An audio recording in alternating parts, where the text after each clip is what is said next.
Welcome back, everybody, to another episode of Chatting with Nuts. This is episode number 84, and we are so privileged to be joined by the one and the only Dr. Philip Chase. Philip, did you see that transition? It was smooth, wasn't it? I feel so honored not only to be here at all. I mean, that is an honor, but also you got this new, really slick software you're working with, and I think it's going to be fantastic. I will tell you what, I've been a little bit nervous to do this, mainly because I had to figure out, I got the YouTube comments to work, folks. We did it. That's all I was worried about. I told Philip, I said, as long as it sounds good and the comments come up, we'll be good. And look at that. We're 2 for 2. Philip, that's why I brought you on, because I know there's literally no one more forgiving than you. So you and Joanna, it's like, you know, it's a rat race to the top as far as like empathy and kindness. So I was like, I got to bring on somebody that will put up with my shenanigans, and you were at the top of my list, dude. Well, I'm glad to be here, whatever the reason. It's been a little while, and I'm always happy to talk with you, Jimmy. This is the good stuff. This is why we're here on this platform. These friendships and this community. Look at this. This is so slick, man. You okay? First of all, it's not fair because you are the best at this already. But also on top of that, you got this slick new software, the lighting. I think you got it all, man. This is going to blow up. This is going to blow up. It's a new age, man. You know, I think it's still familiar enough for people to where they don't feel too jarred. But there's upgrades, and this is just the beginning, man. We got a lot of things coming. I am not using OBS. I'm using something adjacent to OBS that is honestly probably more complicated, and it took me many hours to set all this up. So. Ton of work put into this, folks. Ton of work. Well worth it though, because I just get to show up and chat. I got the easy part. Dude, it's been I think it's been a year or more since you've been on the show. So yeah. What's up? What have you been up to? Oh goodness, just a little of this, little of that. Publishing some books and reading One Piece, and you're into a very good part of One Piece, which is exciting. You're doing a lot of things I like right now, because you're also reading R. Scott Bakker, and I'm like, well, this is going to be the easiest stream of all time because I could talk about that stuff all day long. So R. Scott Bakker. Yeah, we would definitely have to talk about Bakker and One Piece, and somebody wanted me to bring up Malazan, so we'll maybe talk a little Malazan, and somebody wanted you to sell me on another manga, a pretty well-known one. I think it was Berserk. Is that?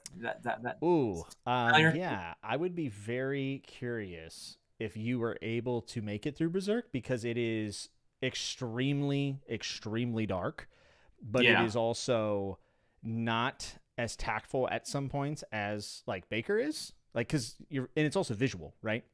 Yeah. And when things are visual, it's a lot harder to process for me, but it's certainly worth a shot. And I think that there are things about it that you would really enjoy, but I think it will test your limits. I think it could be a bit dark, but if you get through Bakker, hey, maybe I'm wrong, because Bakker, you're about to enter the bleakest book I've ever read. So, which is a great ordeal. Yep. That's where I am. Yeah. I've got one more SPFBO book to read that I'm currently on, and then I'm going to pick it up, actually. I got some people saying my sound is a little low, so I'm going to bump my volume, and you folks in the chat, let me know. The beauty about being live is that I get instant feedback, though. It's not like I record a whole 3-hour video and then the audio being completely awful. That's nice. Yeah, and you can adjust the sound. Wow. Okay. Bees loves the new setup. It says the font is making your eyes twitch. It was the first thing available, so I went with it. Hey, any recommendations for fonts are more than welcomed here. So you've been doing a lot of stuff that I love, but it's been a while, and I felt like it was time. I felt like it was time to bring you back on. At one point, you were the most invited guest. I mean, obviously, Alan has surpassed you, but you have to be number 2. Like, you have to be. Yeah. I mean, first of all, I think Alan is in his own category. Period. I mean, just nobody touches Alan. So yeah, that's goes without saying. But I'm proud to be number 2. This is like I said, this is the best chat show on YouTube, And I love talking with you. And this is, it's amazing that a year actually has gone by, because in some ways it doesn't feel like that at all to me, because just life is busy, I guess, and all. But that the months pass, they go, and we read a lot of books. I guess that's how we measure time, is all the books we read.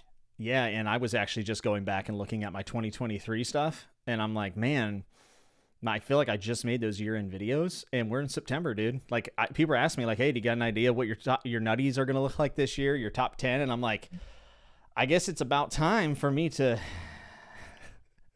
start considering those things, and I don't feel like I'm ready for that stress. Do you get stressed doing the year-end stuff a little bit?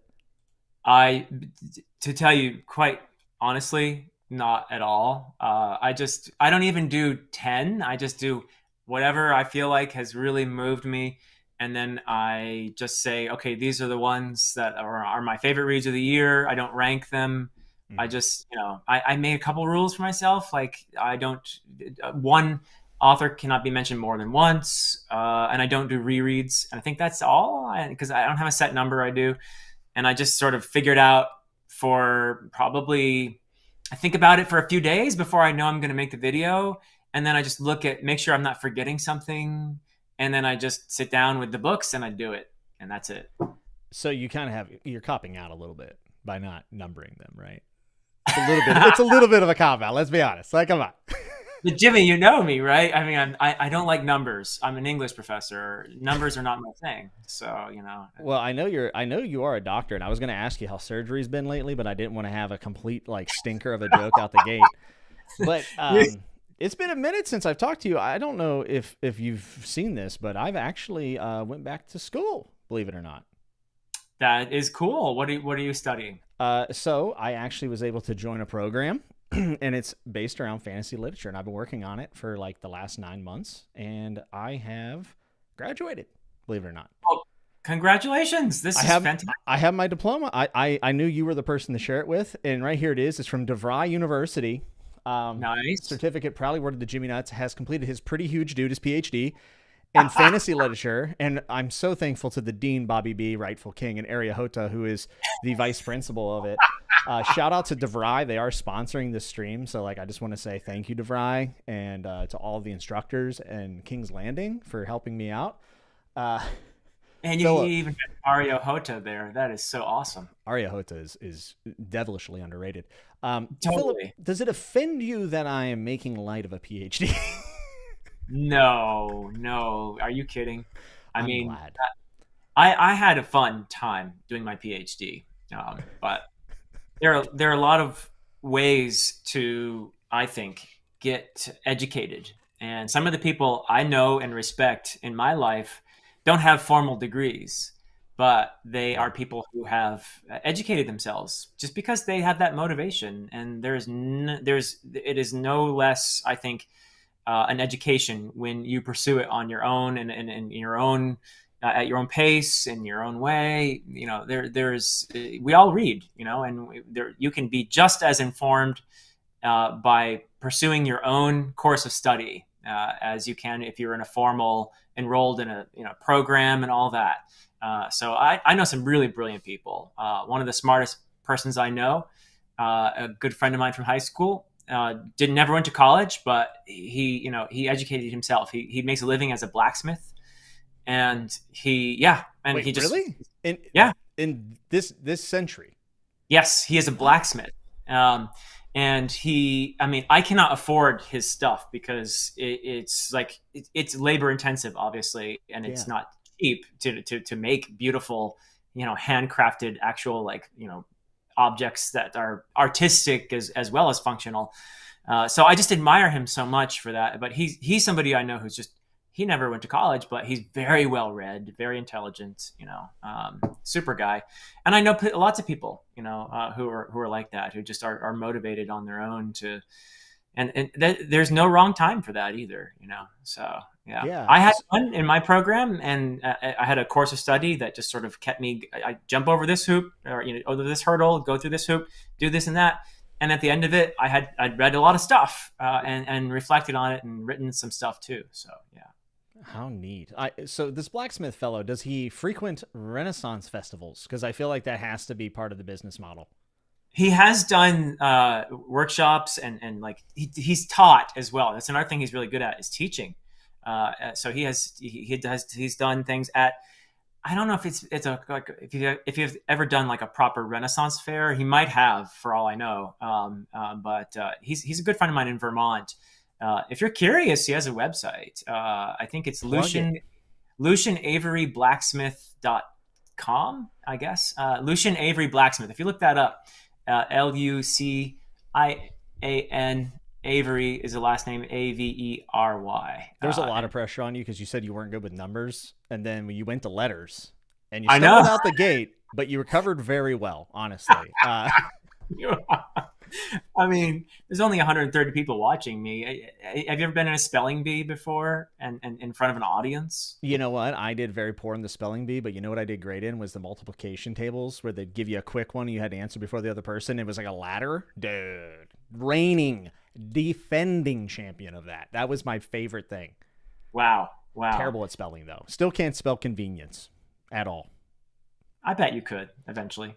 I always think, I'm like, this is the time I'm going to get it on the first try, and I always have to have spell check help me, which sucks, to be honest. I'm floored that you know a blacksmith. Have you had any desire to get like custom Way of a Dan armor made? Like, are you like, ooh.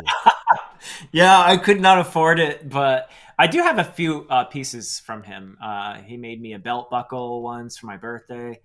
And I have a really nice, it's a spoon. It's a ice cream scooper spoon that he made. So those are the two things that he's made that I have, I think, in my house. Yeah. What kind of belt buckle are we talking about? Are we talking like a big Texas Lone Star Walker Texas Ranger type deal? Yeah, chunky. Really? Yeah, with a horse on it. Yeah. Where do you wear it to? Like, I don't know. I was going to say, I haven't seen you at the rodeo lately, so I didn't imagine that you would have many places to wear. But now, the next time you go to ICFA and I'm there, I demand you wear it, at least by the pool. I don't know if I'll get through security at the airport with it, but I'll try. I highly, highly recommend it. And I think whenever they try to arrest you, you should say, I'm the sheriff here. Yeah. Sheriff Philip Chase. Sheriff is in town. That's right. Casper said, hey, Jimmy, I'm going to Dublin in a couple of weeks. Do you have any bookshops to recommend? You were just there, right? You went, and there's so many bookstores. Casper, literally just walk around, and they're everywhere, which is awesome. But I really like Chapters. And then I really love the one that Carlos and Yolanda both work at from StoryTube that I can't remember the name of currently because it's a longer name, but it's the one that James Joyce mentions in Ulysses, and it's still there. And they're in the chat. They could mention it, I guess, right? If Carlos is still awake, because it is very late in Dublin. Very, very, very late in Dublin. But, oh, there it is. Boom. We got it official from the Dublin resident himself. He says, Hodges and Figgis? Is that how you say it? Figgis? Chapters, The Winding Stair, Book Upstairs. There's also some secret bookshops in Dublin that you have to go down alleys for, which honestly were pretty cool. And I would highly recommend if you're a reader and you've had interest in going to Ireland to just go and walk around Dublin and just buy as many books as physically possible because their bookstores are incredible. The one that StoryTube works at, I think it was, and Carlos can correct me in the chat, I believe it was 60,000 unique books or 90,000. Unique. Wow. That's not duplicates. That's individual titles in one bookstore. Philip, it had like 5 levels. Like, it was insane, dude. Wow. Well, I have to ask first all about the trip, and I hope you had a really wonderful time over there. And it sounds like you met with some of our friends, like Carlos and Yolanda. What was it like to meet them in person? I don't know if I've ever hit it off with someone so fast as like me and Kelsey, Carlos, and Yolanda did. Like the 4 of us. Wow. Like it was like we had been there for 20 years. We panicked because we didn't know if we had made it out of customs the correct way. So we were worried that we were illegally immigrating. We're like, oh no. So my wife is just, are we illegal immigrant? And I'm just laughing. I'm like, if they let us through, they must not care that much. Like, it can't be that big of a deal. Let's go get some Guinness. And, I doubt they care much in Ireland. Yeah. No, they didn't seem to too concerned about. By the way, tonight's stream is brought to you by Gatorade Zero, and Doctor Fantasy Professor Nemesis. Oh, Professional Nemesis. I love it. And by the way, it is 90,000 unique books in there. Man, I had an absolute blast with them in Ireland. I got to see a lot of Dublin. I got to see outside of Dublin as well. So I got to see the countryside, the city, and I got to see how people live. And I had a great time, man. Like, I thought it was one of the most artistically inspiring places I've ever been in my entire life. Like Glendalough, which is Valley of Lakes in Irish. It just was like a very humbling moment where you're just like, wow, like there's so much out in the world to go and experience. And I'm sure you felt this when you went to Nepal, right? Like you've seen how happy people are other places. And, you know, you grew up in one country and you stay there for a long time, and then you go outside of it and you just get a different perspective. What I said I loved about Ireland, though, is like you're on an island, so you're kind of secluded, and like you come down through the clouds. So you do feel like you're on a secluded island, but you still have all the first world amenities that you could ever ask for. Yeah. So it's like the best of both worlds in many ways. Even the rain was more friendly there. Like the rain did not feel like it was, you know, oppressing me into the ground. I actually felt like I could go out in it and it wasn't as bad. And yeah, dude, it was a beautiful time. StoryTube were beautiful people. And now I'm just looking up immigration laws, seeing what I can get done. You know, I'm trying to get adopted out there. So yeah, somebody hit me up. I'm sure they could use a person of your talents, no doubt. If you were serious. Yeah, they need a subpar book streamer. That's what they need. Ireland is jonesing for it, for another thick-headed Yankee, as they say. So you've never been to Ireland? I have not been to Ireland. It is definitely on my wish list of places to go to. I have, in my imagination, it's one of the most beautiful places in the world. So I definitely want to go there. But yeah, I've not been. I did go on, I think it was a fun trip for me to Scandinavia over the summer. I went to Sweden and Norway and Denmark and Iceland, and met at least one person who's in the chat. I had the chance to meet Mick Scarfield in Norway, which was really cool. One of the legends. Yeah, an absolute legend. One of the most legendary commenters on BookTube, for sure. Yeah, I was going to say, did he just start listing off a bunch of references to you? Like, you have introduced yourself. Now let me list off everything that you were inspired by. And the legend's here, actually, himself. It has to be very late over there, right? Yeah, they're like 6 hours ahead of us. So yeah, wow. Definitely like 1 a.m., 2 a.m. Yeah. But yep. Yeah, Mick Scarfield said, had the honor of meeting the good professor in Oslo. Unfortunately, no Viking ship. The museum was closed, but the only Viking helmet. Also owe the professor a ton of waffles and buns. That's excellent. You would be happy to know that I went to a 1,000-year-old pub that Vikings had been in. Oh, so cool. And I did think of a Dan, and I thought of you as well. And I was like, oh, this is probably somewhere Philip would write a scene in, for sure. Oh, I do have a few inns in there, don't I? Yeah. Yeah, man. I had a grand old time, and that sounds like it was a pretty fun trip. I mean, are you going back anytime soon, or? Oh, I'd love to. I mean, Iceland particularly is just the landscape there absolutely captured my imagination. It's just amazing. It's otherworldly in some ways too, because of just it's unique, I think, in the world as this island that is formed from literally where the North American plate and the European plate are actually, I think they're peeling apart from each other. And Iceland is essentially all the magma and spew coming up from way deep down and forming it into an island. So it's a volcanic island essentially, and it has all this geothermal energy where people don't pay for heat or hot water there. It's just there, and they have it funneling into all the homes. In fact, even in the winter, they have their windows open for fresh air because the heat is free, so it's kind of cool. But the landscape is just so, I mean, it's very stark in places, but just so beautiful. I went to a river while I was there that is basically fed by hot springs. So if you go far enough close to the hot spring, you can actually, like, you're taking a hot bath when you go in the river. It's really fun.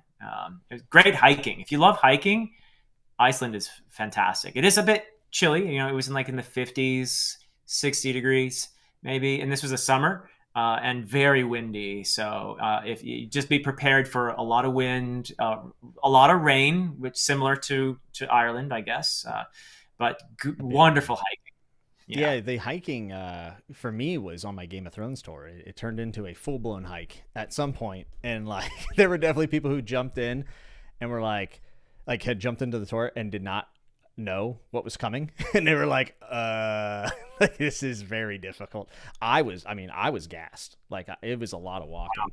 Man, it sounds like that place would be such a great inspiration for a fantasy book, would it not? Like, hearing about free energy, essentially, like heat coming in, like that almost sounds fantastical to someone who lives in the United States. Like, that doesn't sound like something that we would ever have, is free anything. It's like, man, that sounds like a pretty magical place. Did you feel that inspiration when you were there?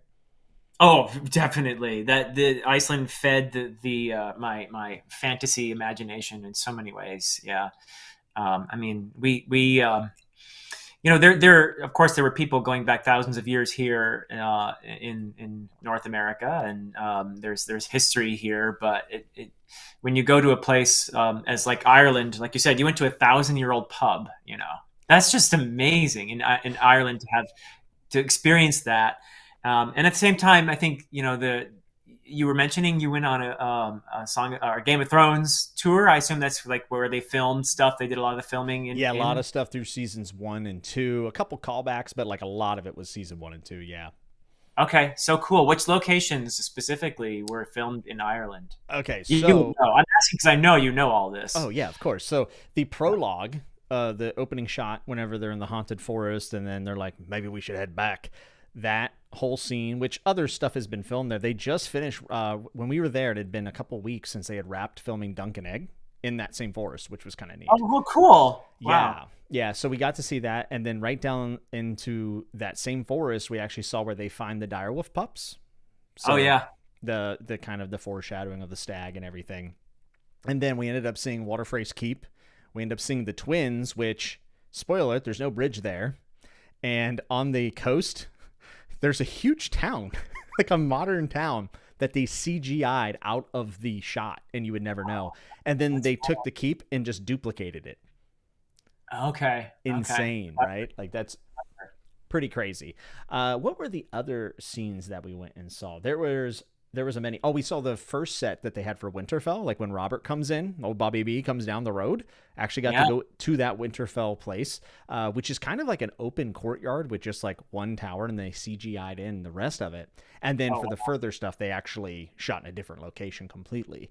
And then there was a couple other ones, but I'm starting to forget everything we saw. It was a very long day. It was like 14 hours or something. And this is, I'm just going to put it out here now, okay? StoryTube said, listen, no. This is ridiculous. We're not gonna perpetuate this misinformation. This is ridiculous. StoryTube said, let the record show that Yolanda beat Jimmy in the A Song of Ice and Fire quiz. I'm gonna tell you something right now. She didn't beat me at a Song of Ice and Fire quiz. We tied 9 out of 10. Me, her, and Carlos. So we showed up well for BookTube. But then they asked the question where there's a little bit of a difference between the book and the show. And I was struggling to remember what, and then, I graciously let Yolanda beat me. I graciously said, you know what? I'll let her be Queen of the North for the day. And she was Queen of the North for the entire day. Your Grace, as we called her. And I'm not going to lie. I thought about putting the knife in her back. I did.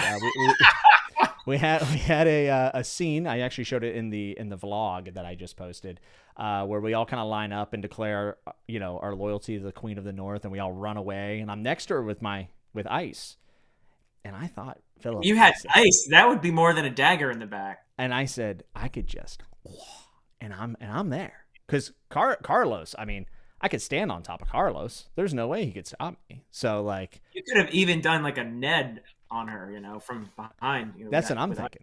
Yeah, just straight up, and her head spins away, and then I'm there. Also, we got to go to the Abbey where Robb Stark is crowned King of the North, which is one of my favorite scenes in the entire show. Wow. So Very, very awesome. But I am a true gentleman, as Jared points out. So I did not behead Yolanda. I let her have her little fake reign, and everything actually worked out. I think we should all refer to her as Queen of the North from now on. I think so too. I mean, I thought it was absolutely fantastic. And the tour guide, he was an extra, and he was just the greatest guy. Like, he was so entertaining. He knew so much. He had read the books a ton, and he was actually telling us, like, he got away from the show and he was telling us Irish history and talking about the Vikings and the Vikings TV show, and he was in Braveheart, all these crazy things. But then he started talking about how George writes, and he started talking about like little pieces of foreshadowing that, as someone who's obsessed with the series, I'm like, only someone who really knows this would understand like what we're talking about here.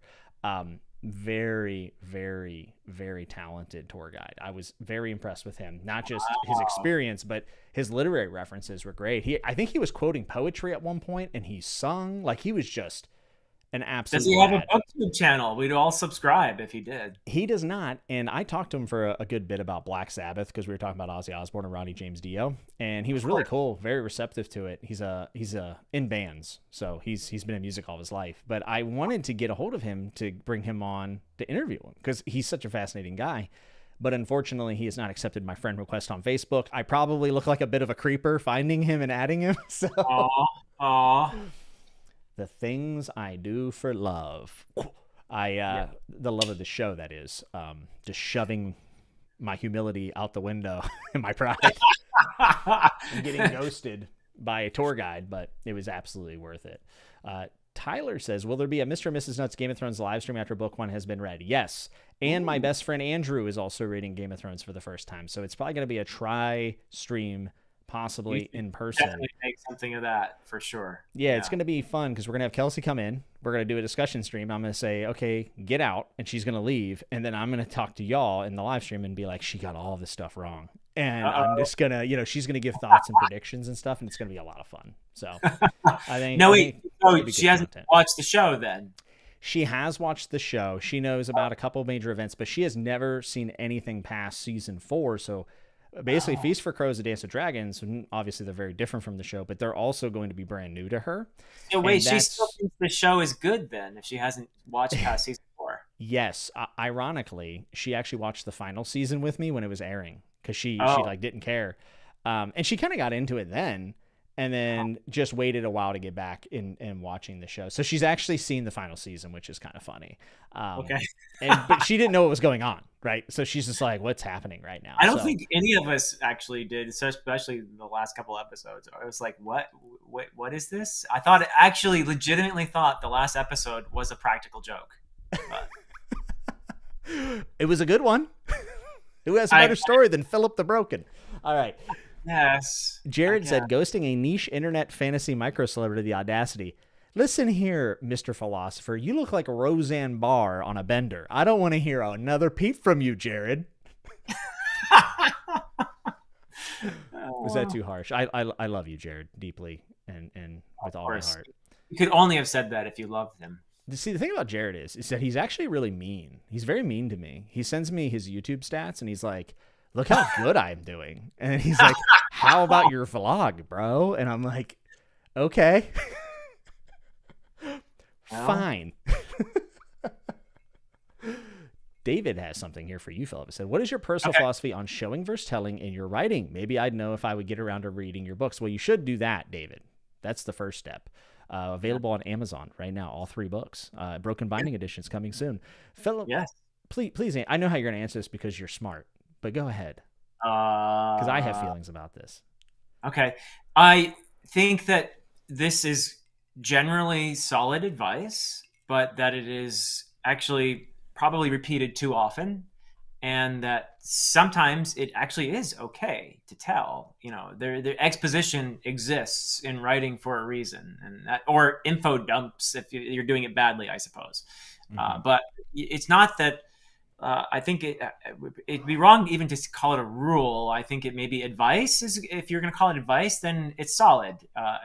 But there's a time and a place for exposition. And sometimes that's the most efficient way to get your story going, or to fit in some important information. And that's okay. but you can overdo it. Obviously, if you're constantly stopping the story to give some explanation about something that's in the past or that is off in some other place or whatever, then you're going to lose your reader. You're going to lose your reader real fast if you do that too much, and especially if you do it in ways that are really obvious and clumsy. So it's good advice, but I would not say that it's necessarily a hard and fast rule. So I don't know. What do you think, Jimmy? So you're right. One of the few times I feel like there is a correct answer to a question. You know me, perpetual fence setter. But I was just talking to Jared, my good friend that I was just so nice to. Me and him were talking about this, and we were talking about how show don't tell becomes like this almost cliche answer or cliche criticism in a lot of aspects, because it's like a rule of that you have to do it. That's just how writing is. When in reality, there is absolutely a chance to tell in a proper way and in a very good way. And sometimes you literally need to tell the reader. This is the same thing with lazy criticism. When I see people just quote on writing, never use adverb, like literally never use them. And it's like, okay, like for certain people and certain styles of stories, that's correct. But to go into art so closed-minded is a recipe for stunted growth as an artist. Like there's just no way around it. So show, don't tell sometimes, but not all the time. Sometimes you need to tell them. I think Frank Herbert does quite a lot of telling, and I'm not saying that Dune is the greatest book in the world. And I when people come back to me and say, Dune was really dry and I didn't like the writing, I'm like, yeah, I kind of get it. But for some people, it really, really works. I don't personally actually visualize a lot, so sometimes I do need someone to tell me something. Interesting. You know who does a lot of telling, Jimmy? An author that we both love, and one that I'm about to read another book from. It's R. Scott Bakker, and he does a lot of exposition in his books, and he's brilliant at it. And so I tend to not really mind when he's doing it, because it really does add a lot to my appreciation of the themes that he's incorporating into this world of his. And it's not that he's just telling you backstory or history or myth for the sake of it. It's a really important part of what he's getting across here, the philosophy that he's exploring.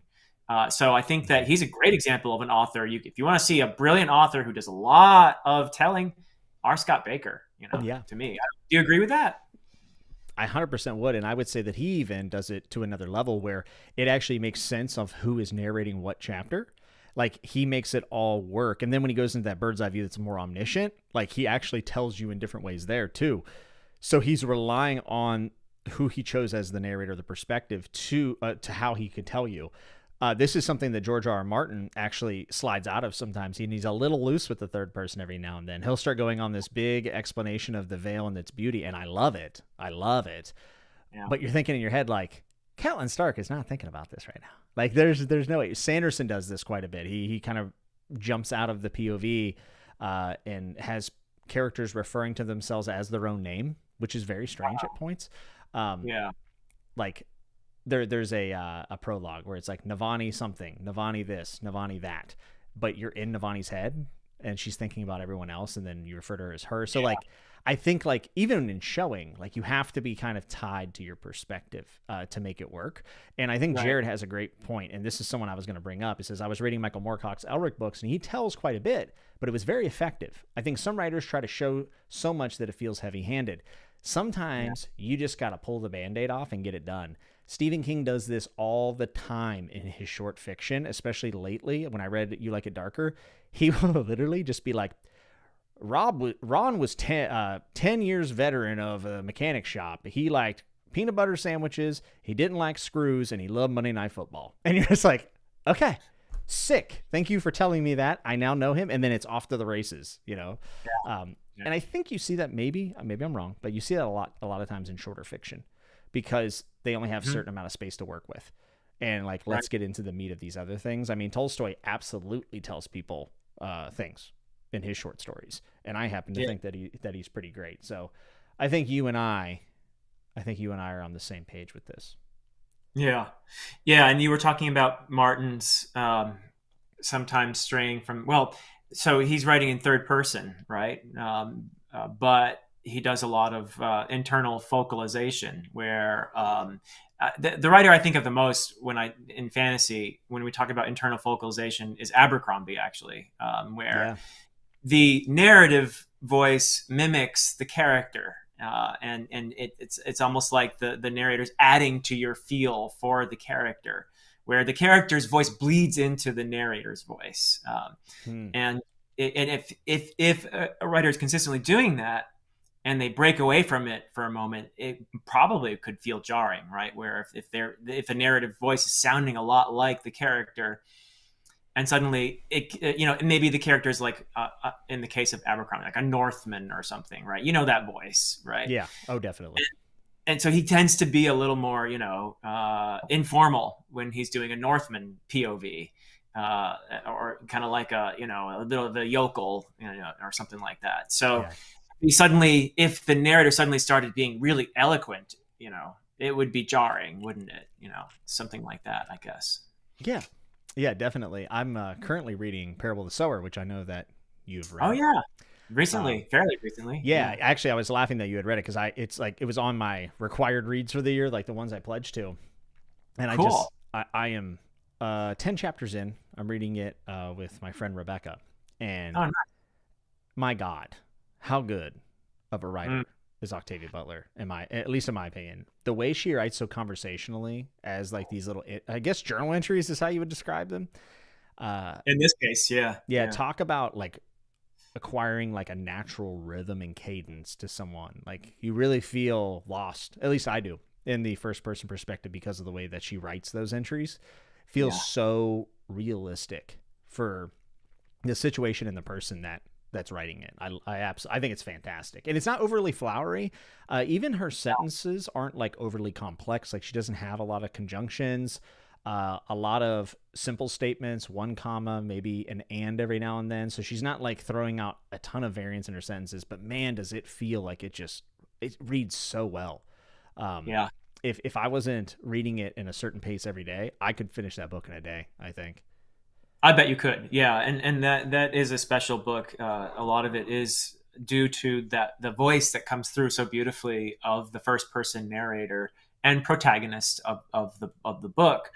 And that is a character that I absolutely cared about. And seeing this, it is a sort of, I guess it's not post-apocalyptic in this. It is, I guess, but we're still in the middle of the apocalypse. Essentially, it's ongoing. Yes, it remains to be seen exactly how it's going to end, but it's ending. Yeah, and it doesn't look pretty. And this coming of age story in the midst of that, I mean, it's just tremendous. It's really tremendous. So I'm sure you're gonna be blown away by the rest of it. Have you read Kindred? No, I haven't. I think Kindred's like literally one of the best books I've ever read in my life. Yeah. I think it's like an important book, which I reserve for very few books that I talk about. But with Parable of the Sower, and we're not going to talk spoilers, folks. Like I'm still on a chapter, and you might have more context, so just tell me to read and find out. But like, I find it very interesting that we have this POV that it's in this world that's ending, and like they're fighting for resources or whatever, but there's still this obsession with outside of Earth. And space and that kind of exploration. And I think the quote in the book is that a child tree can't grow in the shadow of its parents. And then she relates that to maybe our world can't grow in the shadow, like a new planet can't grow in the shadow of our existing planet. And I thought that was really powerful. Like, what did you make of like that introspection of like what's out there compared to like what's going on? That's like so immediate to her.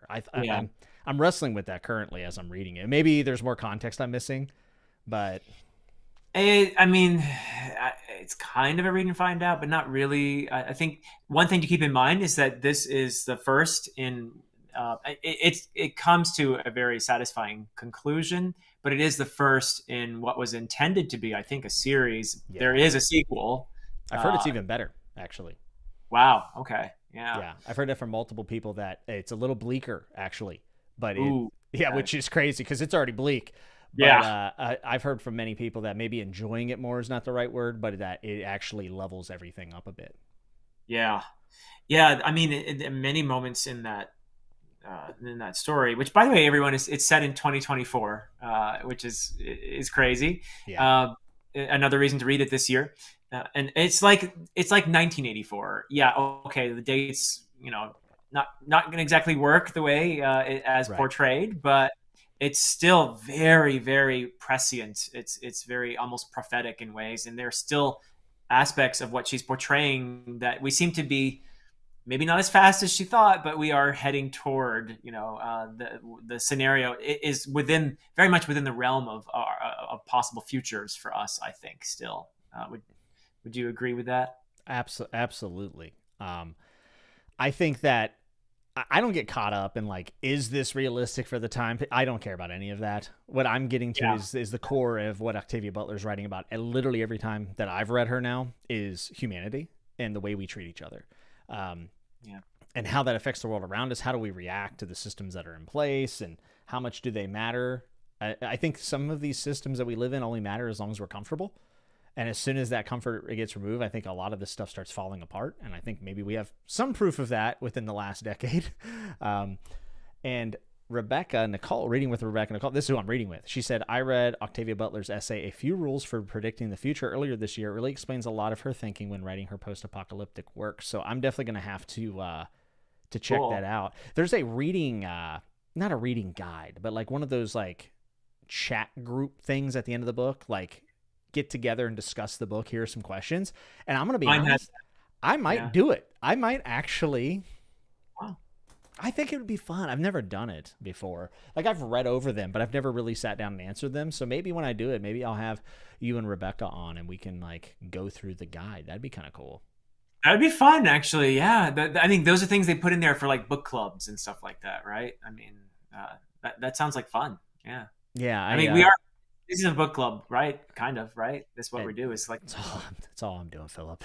I don't know what I'm doing, but the one thing I know is that I read books and I like them and I talk about them. Or I dislike them, and then I also talk about those as well.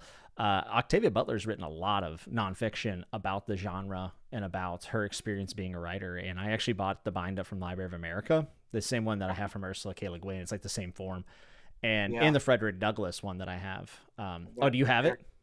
The one for Le Guin, I do. Nice. So Octavia Butler actually has one, and I could be wrong, but I think it's somewhat of a newer release, if I'm not mistaken. Evie, you're more than welcome to join us, by the way.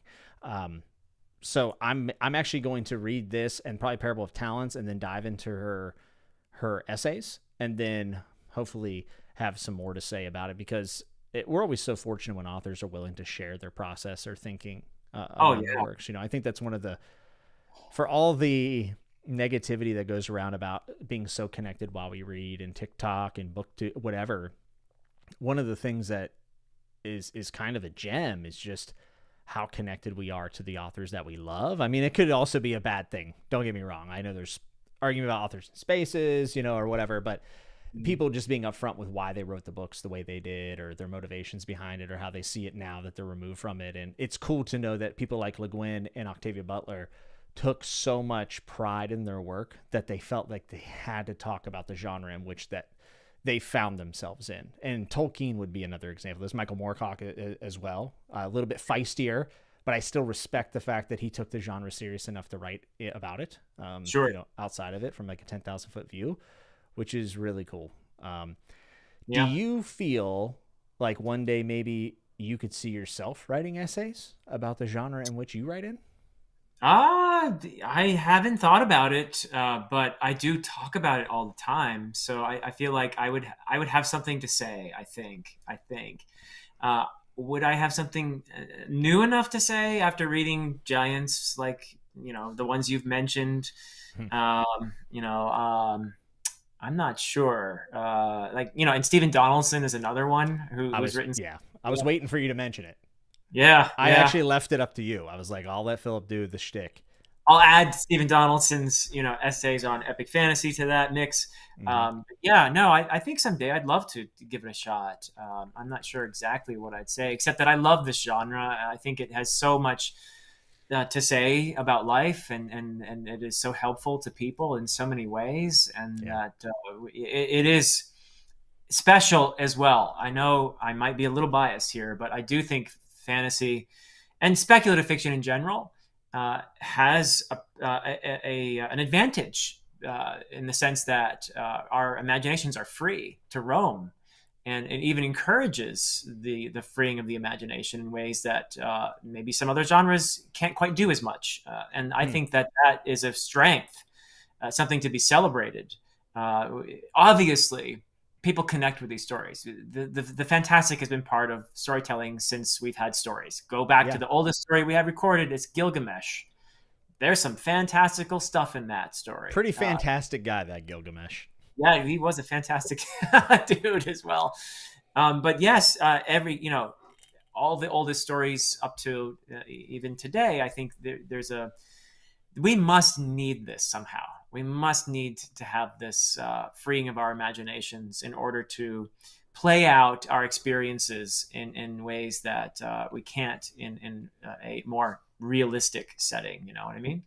Yeah, definitely. I think that this goes into a video that you made recently. And before I dive into it, I just want to give a shout out to Owen from Toasty Towns, guest on the last episode. One of the best episodes of Check When Nuts of all time. Was so successful. That's why we had all these upgrades actually from the production. So thanks for the bag, Owen. Appreciate you. So I'll tell you what, we'll answer this question first. And then I'm going to talk a little bit more about what you were talking about with imagination and story and all these things. So David said, why has epic fallen out of favor? So the epic, not epic fantasy, but the epic. Meaning like the Iliad and the Odyssey? I think that's what you're getting at. Maybe we bridging it to epic fantasy, which, is up for debate whether or not it's out of favor or dead or. Yeah, that's a separate matter. But I think that there are elements that are common between them. But when you're talking about epic, if you're really being very specific here, you're talking about a poetic form. And, the way storytelling has evolved over the centuries, first of all, before there was literacy, people were telling stories around the fire or whatever, and there was a bard or whoever doing the storytelling with a musical instrument, maybe, but chanting or singing it. So it bears a lot of similarity to poetry, right? Mm-hmm. And then literacy enters the equation, and they're not just going to drop all these traditions of storytelling. They adapt them to literacy. So that's where we get the Odyssey and the Iliad, and eventually Beowulf, and lots of other, epics from those old days. But storytelling continued to evolve, and we are in an era since easily, I would say, the 18th century with I don't know if it's quite correct to say the invention of the novel in the 18th century, but prose has become the more dominant form of storytelling. Essentially, prose. How many poetry is not as read as it used to be. Poetry used to be the only respectable way to tell stories back in the day. Milton, for example, in the 1600s, chose the epic form to tell Paradise Lost because that was he was aspiring to these heights.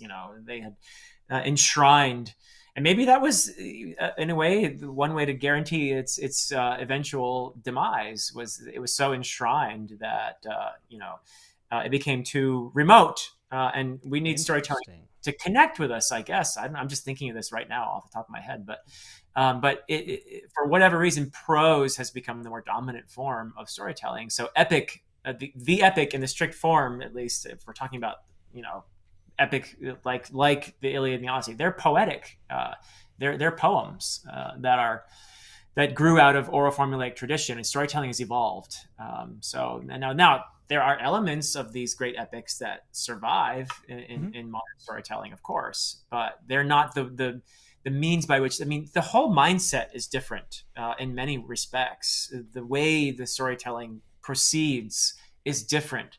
It's much more, for example, associative. Kind of the way like my mother would tell a story. Like she'll start out with telling me about one thing, and then she'll say, "Oh, and that reminds me," and then we go off onto a tangent, and the tangent reminds her of another tangent, and it's just before an hour has gone by before we get back to the original story. So you know how that is, right? Oh yeah. So they were kind of like that. They were more associative. In the middle, if the bard was inspired to say, in the middle of the story of Beowulf, the story Sigurd the Dragon Slayer comes up, he could go off for a few hundred lines just to, why not, Yeah. so, but we have a much more linear, because of literacy, we have a much more linear expectation for how a story proceeds now. That's just one example. So, I mean, kind of a reductive way of talking about it would probably be the fact that it's the form. The popular form has changed in which we tell those stories. Correct. Yeah. Very interesting. I think that Evie has a pretty cool tidbit here. She says that Milton wrote Paradise Lost by dictation to others who wrote it down for him still blows my mind.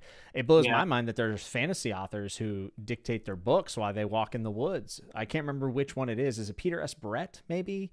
Or Kevin J. Anderson? It's one of those guys that writes a lot. But he actually he dictates it to a recorder and then later puts it down. I thought that was crazy. Wild. I could not do that, I don't think. That would take some practice. And StoryTube says that's how stories are told in any Irish pub. Leave the story for years, then come back. Yeah. 45-minute mark for those playing Beowulf at home. Beowulf Bingo, you have a winner. Make sure that you send it to the P.O. Box to receive your prize. Philip, you made a video, and it was just a very short video and about 7 or 8 minutes, and it was talking about the thoughts on how stories make us human. And I thought it was a really interesting topic. And it's one that, I think if you asked many different people, you'd get many different answers. But you actually had a comment on this video. And this is a little, I don't usually do this, but I'm going to read this comment on your video because I thought it was kind of interesting, and maybe we could talk about it and get people in the chat's thoughts. But it's from the Tari. I hope I'm saying that correct. And it says, speaking of science, there is this idea that consciousness itself emerges through the act, perhaps need, for a complex brain to tell itself a story of what the world is, construed moment by moment through the synthesis of innumerable sensory inputs. That having a consciousness telling itself a story about the world and its place is the only way to make sense of the flood of information coming in every second. And that's why we have a sense of self, as well as perhaps consciousness itself. So storytelling might be at the very core of our being. And then he goes on to talk about how maybe in a sense we're actually trapped by it because we can't help ourselves. We can't help but to tell ourselves stories about ourselves in the place of the world, and all these stories turn sour. We can fail to recognize them because we're kind of encapsulated in them. And I just thought that this was a really cool comment. And I saw that you pinned it, so obviously it resonated with you. And I was curious, now that you've had time to read this and ruminate on it, like what your thoughts are on it. Yeah, no, I love that. I love the idea that our consciousness is actually a result of our telling stories, and that in a interesting book that I read once, it's been a little while, so I'll probably get some of this a little bit, I'm a little fuzzy on it, but it was a fascinating book about consciousness. It's difficult to tell anyone what this book is about. Yeah, it's funny, poop jokes. But I love your poop jokes, Seth, so that's all good. But anyway, the book is called Gödel Escher Bach, An Eternal Golden Braid, and it's by a guy named Douglas Hofstadter. And he wrote it in the 1970s, and it was about consciousness. And it is the weirdest book you'll ever read if you read it. He had this theory about our consciousness being a result of what he called strange loops. And these, an example, that's why it's called Gödel Escher Bach. So Gödel was a mathematician who explored formulas that were cyclical or loop-like in fashion. Bach, as of course, is a composer who did a lot of rounds and that sort of thing, pieces of music that are also cyclical and return back on themselves in ways that are kind of fun. And then Escher, of course, MC Escher is the artist who would make those people going up the stairs and then going up the stairs and up the stairs, and somehow they get back to where they started. That dude, you know who I'm talking about? Yes, I do. Yeah. So again, strange loops, right? The idea being that consciousness is a result of our fooling ourselves that we have consciousness by telling stories, essentially, in these strange loops. Yeah. I can think of a couple of fantasy series I've read that have ended that way. No mentions, but Hofstadter has it's strange because in terms of like other like scientists and stuff, he's had almost zero influence on research into consciousness, but he's inspired a lot of creatives out there. He himself was, I think, a programmer. Actually, you might be interested to Sounds know. about right. Yeah, I could see it. Interesting. Gödel Escher Bach, An Eternal Golden Braid, the book is called. It is the weirdest book probably I've ever read, and I found it so engaging. I had to be honest, the mathematical parts of it, the Gödel parts, lost me here and there because I haven't done math since high school. So you're not good with numbers. We established this. We established this, yes. You would probably be fine with the Gödel parts. So, yeah. You know, it's interesting. You say you're bad with numbers, but you text me every week to let me know how many subscribers ahead you are of me on YouTube. And I think that's very convenient. And I can't spell convenient, Philip, but I know it's convenient. Duffy Pratt has a bit to say. He says, Gödel proved that for any logical system powerful enough to do arithmetic, it will be possible to create a sentence that is true but cannot be proven. Yep. Interesting. Yep. Duffy Pratt would know that. Yeah, that's awesome. Thank you for being. Yeah. And Meowcat says, I've yet to read it because I'm scared, right? I'll stick to my fiction. Thank you. I'll stick to my crazy stories that I have. Thank you very much. You made a point in that video to talk about imagination. And I'm going to be honest, I was one of the people sitting at home saying, like, well, Philip, you're not talking to me because I don't have much imagination. And how does that play into stories telling us how human we are? Like, what about the folks who can't visualize or don't feel like they have a sense of imagination? Like, how do they fit into this? First of all, I'm going to respectfully disagree with you about the idea that you don't have an imagination. Now, yes, their different brains are think differently, and there are people out there who are not visual in their when they read. They don't picture stuff, or even some writers, by the way. So here's my evidence A. Mark Lawrence is a writer whose books I love. My arch nemesis. Mark Lawrence is? Okay. Yes. Big feud. Okay. Big feud. It was big on Twitter. No, I'm kidding. Mark, we love you. Of course we do. But he also has said, I do not picture anything when I'm writing. So I would never, ever dare say that Mark Lawrence is not imaginative. I mean, the guy's imaginations are incredible. So obviously there are different paths of imagination. And one of them is visual and another is not. Or probably there are several different kinds. Yes. Okay. Jared says, you have an imagination. You've imagined several lies about me in this very show. Some booze from Mark Lawrence from the peanut stands. This is the peanut gallery. This is what we like to see. I'm Philip. I know he's writing the forward for your book, so this is a conflict of interest, but like it'll be fine. I promise. I mean, so let's put it out there. He is writing a forward for the special edition of The Way of a Dan. So yeah, maybe I'm biased, but I loved his. You can go back to my videos going back 4 or 5 years now, and I have been a huge fan of Mark Lawrence's fictions for a long time. So. I will back you up on that because you've been recommending them for a very long time. We're coming up on 5 years of doing this, Philip. I know. The two of us are. Yeah. I was having a conversation today with a friend, and I said, out of everyone that started in 2020, I feel like Philip has actually done the most adapting.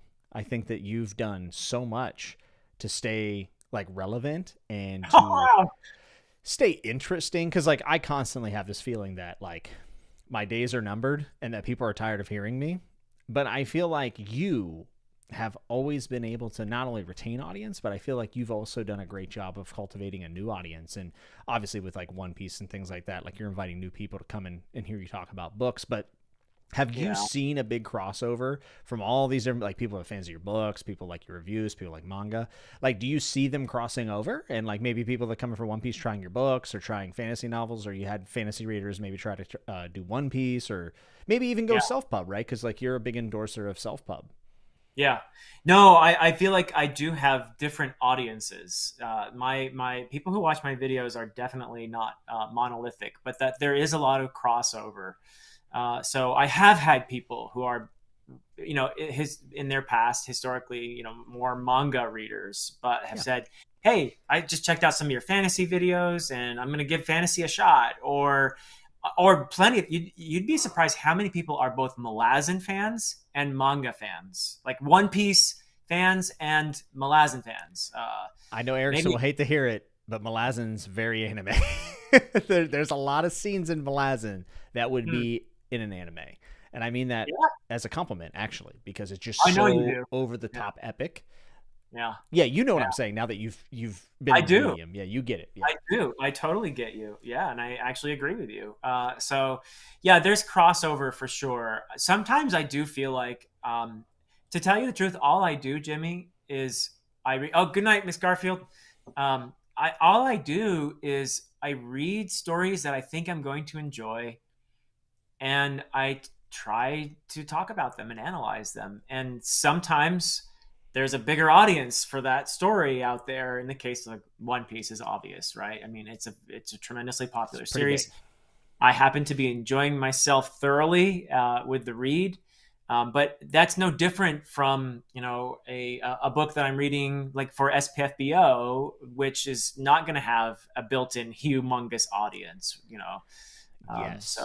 And I just want to say, yeah, and Jared, this is an excellent point about Malazan anime. He said both series are good about goofballs being unlikely friends. That is so good of a description. This is why Jared makes the big bucks, folks. This is why, true. He has a pretty huge dude degree. Duffy Pratt says, why would he hate to hear it? Erickson would not be a big fan if Malazan became an anime. I mean, I think he'd be cool with an adaptation, but I don't know if it necessarily would tickle his fancy for it to become like an actual like stylized anime. It wouldn't be his first choice. Probably not. Yeah. I would guess. I mean, I've never asked him about that, but yeah. This is a great question. Bruce Wayne, thanks for joining us, Batman, said, Philip, have you thought of reading more Western comics like you did with Sandman, which is also hilarious that your name is Bruce Wayne and you're asked about Western comics. That's actually... I was not going to say that, but yeah, you're right. I grew up on comics. I adored comics as a kid. The first thing I ever read really was comics, and I read them. Whenever I got my allowance, I used to spend it all on comics. And I would even actually, I'm going to confess it now, I would even, during lunch, leave school and go to the basically what the equivalent of an army fort would be of a grocery store. We call it the PX. And I would pick up my comic books during school lunch and just read the whole time. I was back for class. I didn't skip class. Of course you didn't. Yeah. But yeah, I just love Western comics. I was a huge fan of the X-Men and Spider-Man especially. But so I did do some DC too there But I wouldn't mind doing more of that sort of thing. We actually didn't even finish our read through of the Sandman, and that's obviously became a little bit awkward after the news about Neil Gaiman came out, and so that's not something I don't necessarily want to weigh in on right now. But I was about to ask you to weigh in on it. That's very unfortunate, Philip. I mean, I think the controversy is interesting because it turns out Neil Gaiman is not actually a gay man. Oh no, Jimmy. I mean, for those people who are familiar with the Sandman, there's a moment in the Sandman that is so ironic. Look at you. Dude, that was literally one of my best bits of all time. Come on. It was brilliant. It was brilliant. Just in time for Murphy to check in. There she is. Oh dear. What a shame. So yeah. I don't know. I'm not telling anyone to, not read Neil Gaiman's books anymore, or I'm not telling other people what to do, but it just became uncomfortable for us to talk about, particularly with the Sandman, because he does explore some sexual assault and things like that in that series. So it just became kind of like, what do we do, And yeah, so we just kind of paused, really. I thought about this a lot because, like, Neil Gaiman, and I know you don't want to get into it, so I'm not going to ask you about your opinion. I don't want to force you into anything, but I have something to say, I guess, which would be that for me, I thought about what if this was George R. R. Martin, my favorite author, right? Like what would I think? Because Gaiman is. I read one book, I enjoyed it. I know he's super important in the genre, but like, right, I'm not attached to him. I'm not going to read his books now, probably, because like I'll look for any reason to take someone off my TBR. And also, it's not like, oh, that starving artist. Like, it's not like enough people have read Gaiman. Like, I'll be okay. I think, and I really thought about this. This wasn't like a gut reaction, but like if something were to happen with George R. R. Martin like that, I think that I would just be, I think I'd be done with him. I got to be honest Yeah. with you, man, Yeah. because for someone, and like you can never remove the impact that it had on you. So I'm not telling people to throw away their experiences or anything, but for me, Right. I just don't think I could. I would never be able to forget the impact it had on me, but I would also never be able to forget the impact that he had on someone else, right? Yeah. And I think that for me, that it would be a terrible thing, but I would kind of have to walk away from it. But that is a very nuanced thing, right? It's not an easy thing. There's no easy answers to it, and I'm certainly not telling anybody to do anything one way or the other. But Right. something No, I I'm think thinking it's about. an individual decision. A lot of people have struggled, I think, in similar ways with growing up so enamored with Harry Potter, for example. And this is an author that many people have disagreed with her, the ongoing, whatever you want to call it, her ongoing feud with members of the trans community. And a lot of people have said, you know what, I'm done, because of that. And others have not. And this is where we get into conversations about separation, of the artist from the art and that kind of thing. And I don't have the answer. I really don't. Yeah. But I respect people who say, you know what, this author just went too far for me. I don't want to have anything to do with their work.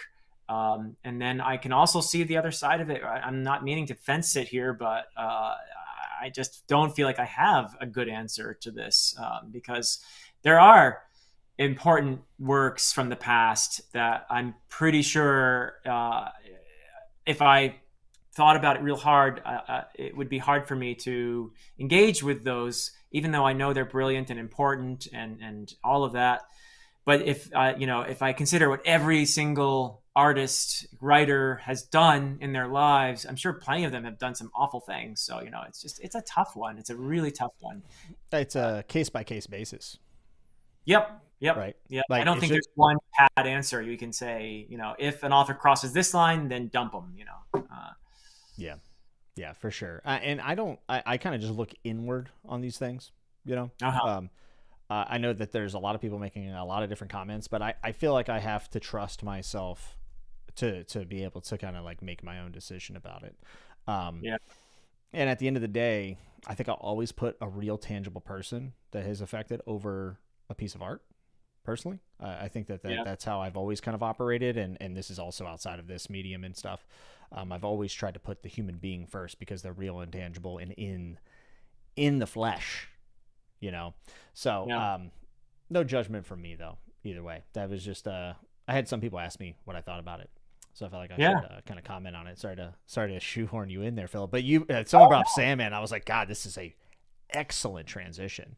I knew that. Yeah. It was, I knew No, that it's a it would be shame. perfect. I was really enjoying The Sandman, but I'm also very comfortable just dropping it at this point. I do not want to bring attention to this particular author at the moment. That was how I felt about it, and that's where I'm running with it. And I don't know, will I go back to reading Neil Gaiman someday? I won't say never, but I have no desire to at the moment. I will say that. So, Yeah. I certainly don't blame you. I'm kind of curious what happens with the adaptation because it was pretty successful from what I can understand.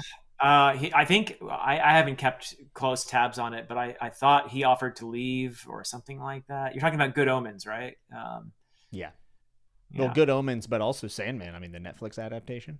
Oh, that as well. Yeah. Yeah. Oh, yeah. That's that actually was actually a decent adaptation too. Yeah. Yeah, it got renewed, and I think Gaiman kind of fought for it too. So I guess we'll see. I mean, at the end of the day, it'll either get made or it won't. And also, people who've had experiences with it will, they'll always have those experiences. So it's also always different from someone who isn't into the author to someone who has had experiences with the author's work. Right. Like, it's always a different thing, which is why I think it is a case by case type of basis. Someone mentioned that me and you should, well, they said you, but I'm shoehorning myself into this. They said that we should read Saga, and I actually have read the first issue or two. My friend Tanner and Nicholas have recommended this to me, and I read it and I liked it. This is a manga. This is a Western comic and a very popular one. Okay. All right. And I'm just telling you, Philip, if you want to buddy read it, I would buddy read it with you. I'm just saying. Oh, we need a buddy read. We need a Dude, buddy you read. have all these long-standing projects, and you don't invite me to any of them. Oh no, come on. I mean, we did invite you to some, but you'd already read the stuff and it didn't work And I did out. drop out of the. Did the Jade Legacy chat happen yet? No, but we're talking about it. Actually, it might. I think happen I'll join that because at the time I had to bow out because when you guys were scheduling it, I was very overwhelmed and not in a good place, and I was like, I need to step back from a lot of stuff. Oh, it'd be so awesome. You are totally welcome. So we're talking about mid to late October for it. Yeah. Okay, count me in. Count me. All in. right. Cool. I'll let them know. As Nice. long as Fonda Lee won't be there because I didn't like Jade Legacy all that much. I liked it. I liked it, but She's I not did gonna not be love it. I have Yeah. complaints. How did you? I mean, I know you probably want to save for that, but like, how did you feel about it overall? Like, I mean, I there were beautiful, iconic moments. I had issues with the structure of Jade Legacy that I did not have with the previous books, where it felt very episodic to me. And yeah, big departure from the first two. yeah, it felt very much like to me. And again, I overall enjoyed it very much, and I enjoyed the trilogy. But to me, the third book felt like more like a TV series than a novel in some ways. Like there'd be all these like mini climax and then new story and then climax and then new story and then climax and then new story. And it got a little exhausting and it definitely did defeat my expectations. And there's no one particular way to, structure a novel, first of all. So that, more power to her for being a little experimental, I guess. Especially in the last book of a trilogy. I mean, that's a bold choice. Yeah.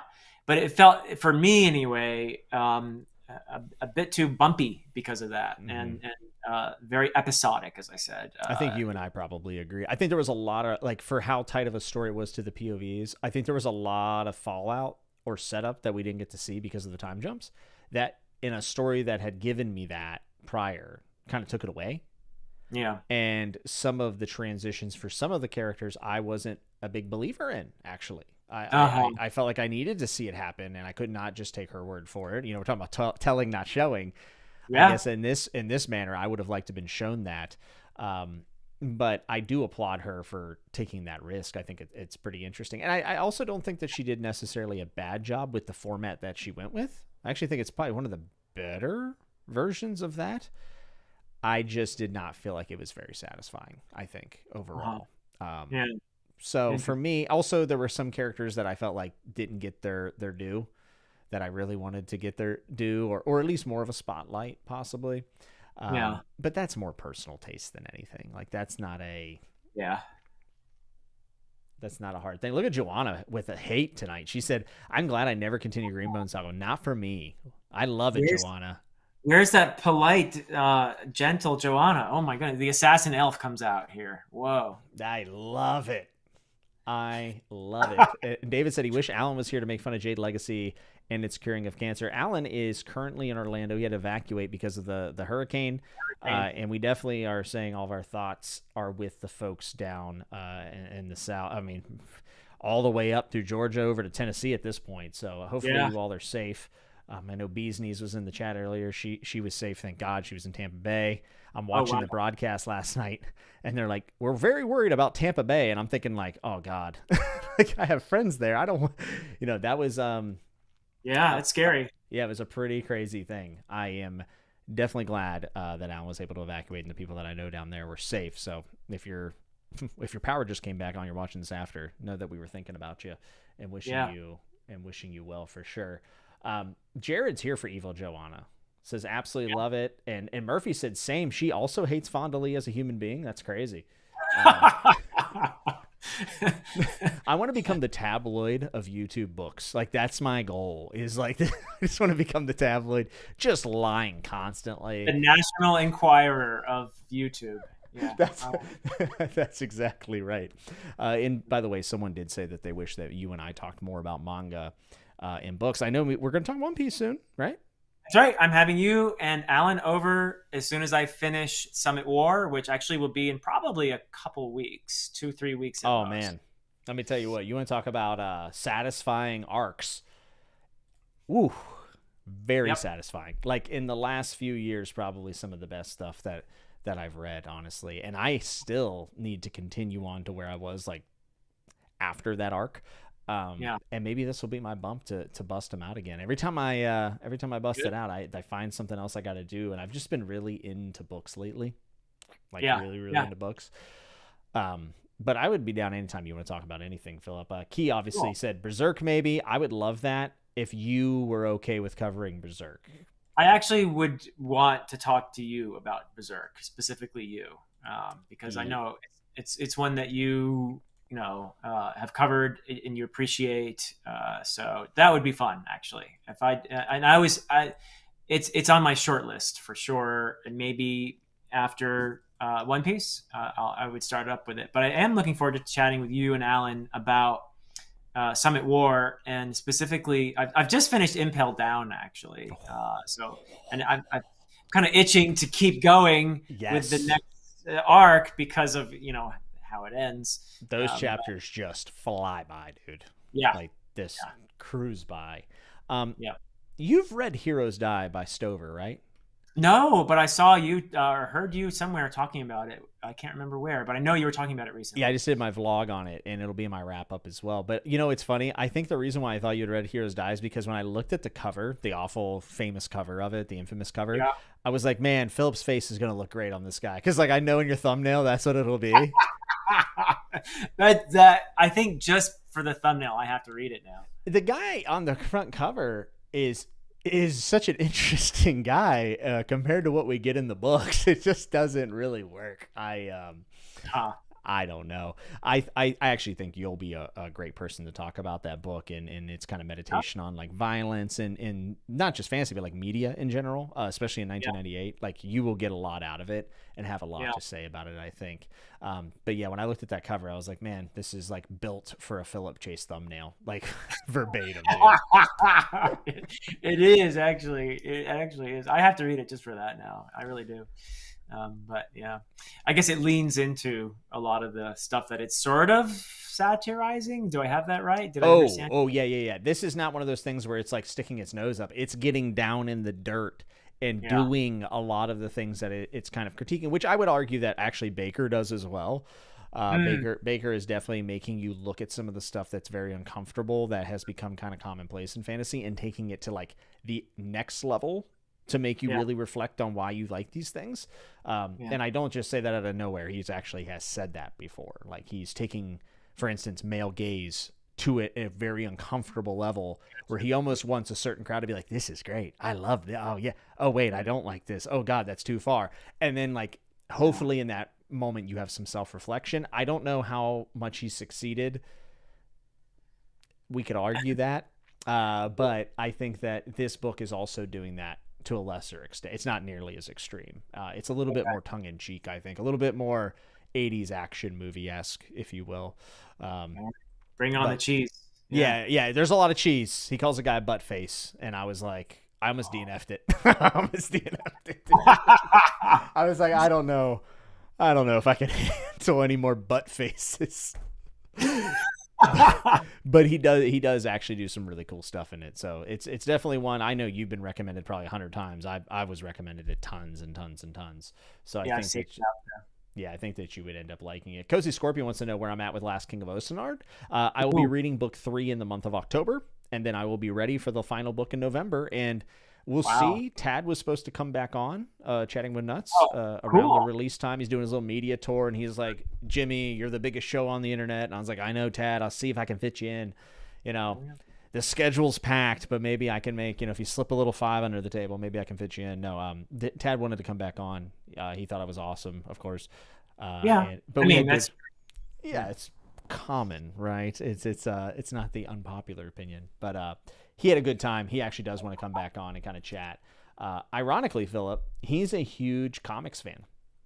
Like, I believe that. Yeah, you should have him on your channel to talk about the comics that you grew up reading. I think he would be fascinated by it because he has like an encyclopedia in his head of Western comics that he's had for decades, and he was like itching to talk about it whenever we talked last. So hopefully I can have him back on the channel here soon, and I'm super excited for book 4. I am more excited for Tad Williams' release than I am Stormlight 5. I'm excited for Stormlight 5, but Last King of Oceanard, the first 2 books are just, I mean, outstanding. I mean, it's the scope is somewhat baffling to me of what he's doing and the cast of characters he has that are all belonging to different tribes and actually feel like they are belonging to different tribes, not just telling us, but showing us, and in the way they talk and the way they speak and the way they interact with the world, especially when it comes to having outsiders come in, which is really, really cool. So, cool. You need to get on them. Well, I was just about to say, I will be doing in 2025 a reread of Memory, Sorrow, and Thorn to begin with, because it's been, Jimmy, I probably read that trilogy. Really, it's a tetralogy, and we all know that. I read it it might have been before you were born even. I mean, it's been that long since I read this. So I don't know when it was published, but I probably read it in the late no, not before you were born, I guess. But you were a little kid probably when I read it. I was born in 1990, so. Yeah. Okay. Yeah. So It's been a while. You were a kid though when I read this the first time. So, and I think it had a strong influence on me as a fantasy lover for sure. It is one of the few series that I read after really. I grew up loving Tolkien and Le Guin, and then only slowly opened up and started reading more broadly. And Memory, Sorrow, and Thorn was one of the first things I read, actually, in that process of just broadening my fantasy reading, I would say.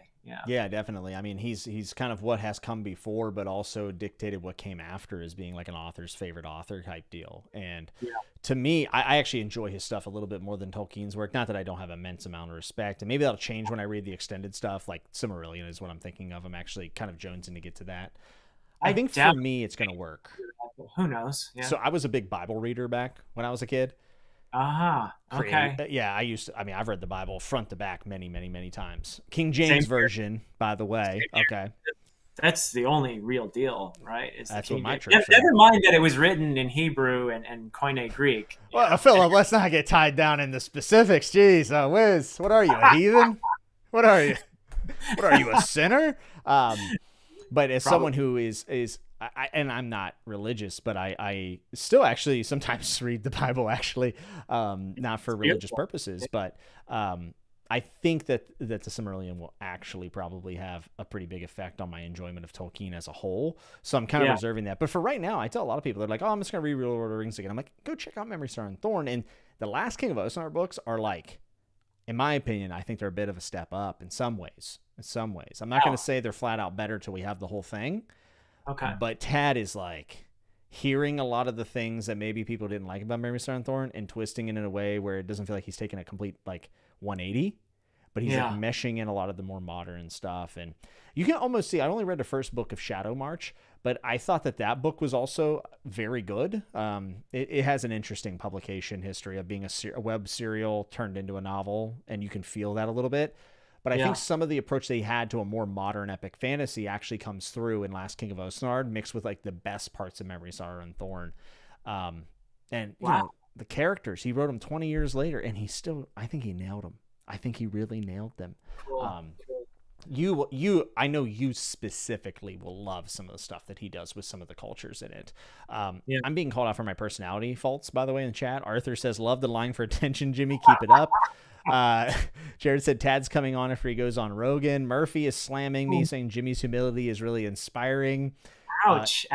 AP is here. I keep thinking that he is still overseas and it's really late, but it's actually perfectly early for him. And he said, if you can't handle butt faces, you might want to avoid Preacher. Well, if it's good enough, I can look past the butt face to the soul of the story. That's good. That's on a t-shirt, I think. That should be on a t-shirt. Check out my fall merch drop. I don't have merch. I should, but I don't. You could. Said, I haven't read any Tad Williams, but I'm more excited for that book than Stormlight 5. Okay. No. Jeez. Ouch. Tanner says his most anticipated is The Devils and whatever China Mieville is brewing. Yes, China Mieville, some 1,000-page unnamed book that is supposed to be his magnum opus fantasy book. Whoa.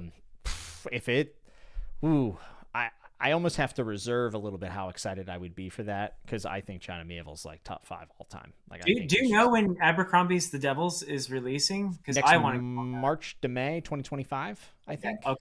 Okay. Good. Yeah, I would be on that in a flash because I'm very curious to see what he does post First Law here. Yeah. I am so curious about it. Are you nervous? For what, Abercrombie? Yeah. You meaning, do I Like, think it's is it gonna suck? It's what I'm saying, Philip. No, I actually feel like he's grown as a writer, He and has.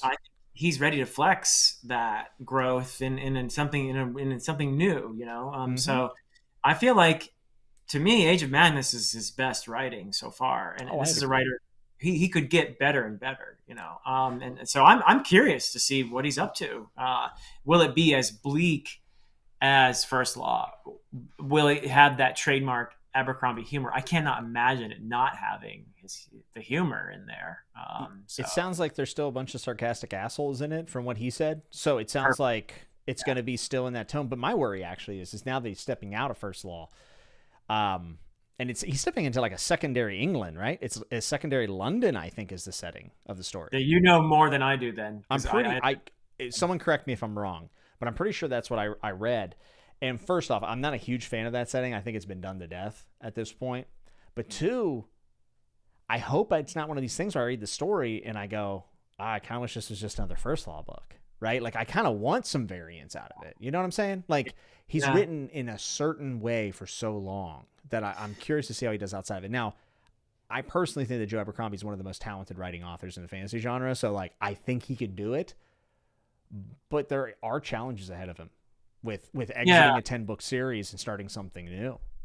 I mean, it's the curse of success, right? First It's Law, exact. that initial trilogy was so successful, and those characters are so beloved for good reasons, that I think that a lot of people even still prefer his first trilogy over his later stuff, even though I'm of the opinion that his later stuff is actually shows a lot of growth as a writer. I agree. And he was brilliant, in First Law too. Don't get me wrong, but I think that my favorite stuff he's written is definitely the later stuff. Yeah, I mean, it's I say it's a curse of success, but I mean, who wouldn't want to be as successful an author as Joe Abercrombie? But It would be nice, wouldn't it? in the case, a lot of authors are defined by their first big success, and it's kind of hard to get out from under the shadow of that. I think sometimes it can be a source of difficulty for some authors. But Certainly, yeah, I think of Terry Brooks. I mean, honestly, I know he released a book in the recent years that was not a part of Shannara, and I don't think it was the biggest success. I'm sure people bought it, but uh-huh. I didn't see people clamoring to come to it. So I guess I'm just really curious. I have a lot of faith in him as a writer. I think that he's Yeah, absurdly talented, but yeah. I'm kind of curious to see how it goes. Gavin wants to know if I can have King James on Chatting with Nuts. I cannot. Eric said I would get a kick out of the Book of Enoch. I know all about Enoch. Kind of obsessed with the canon, to be honest with you.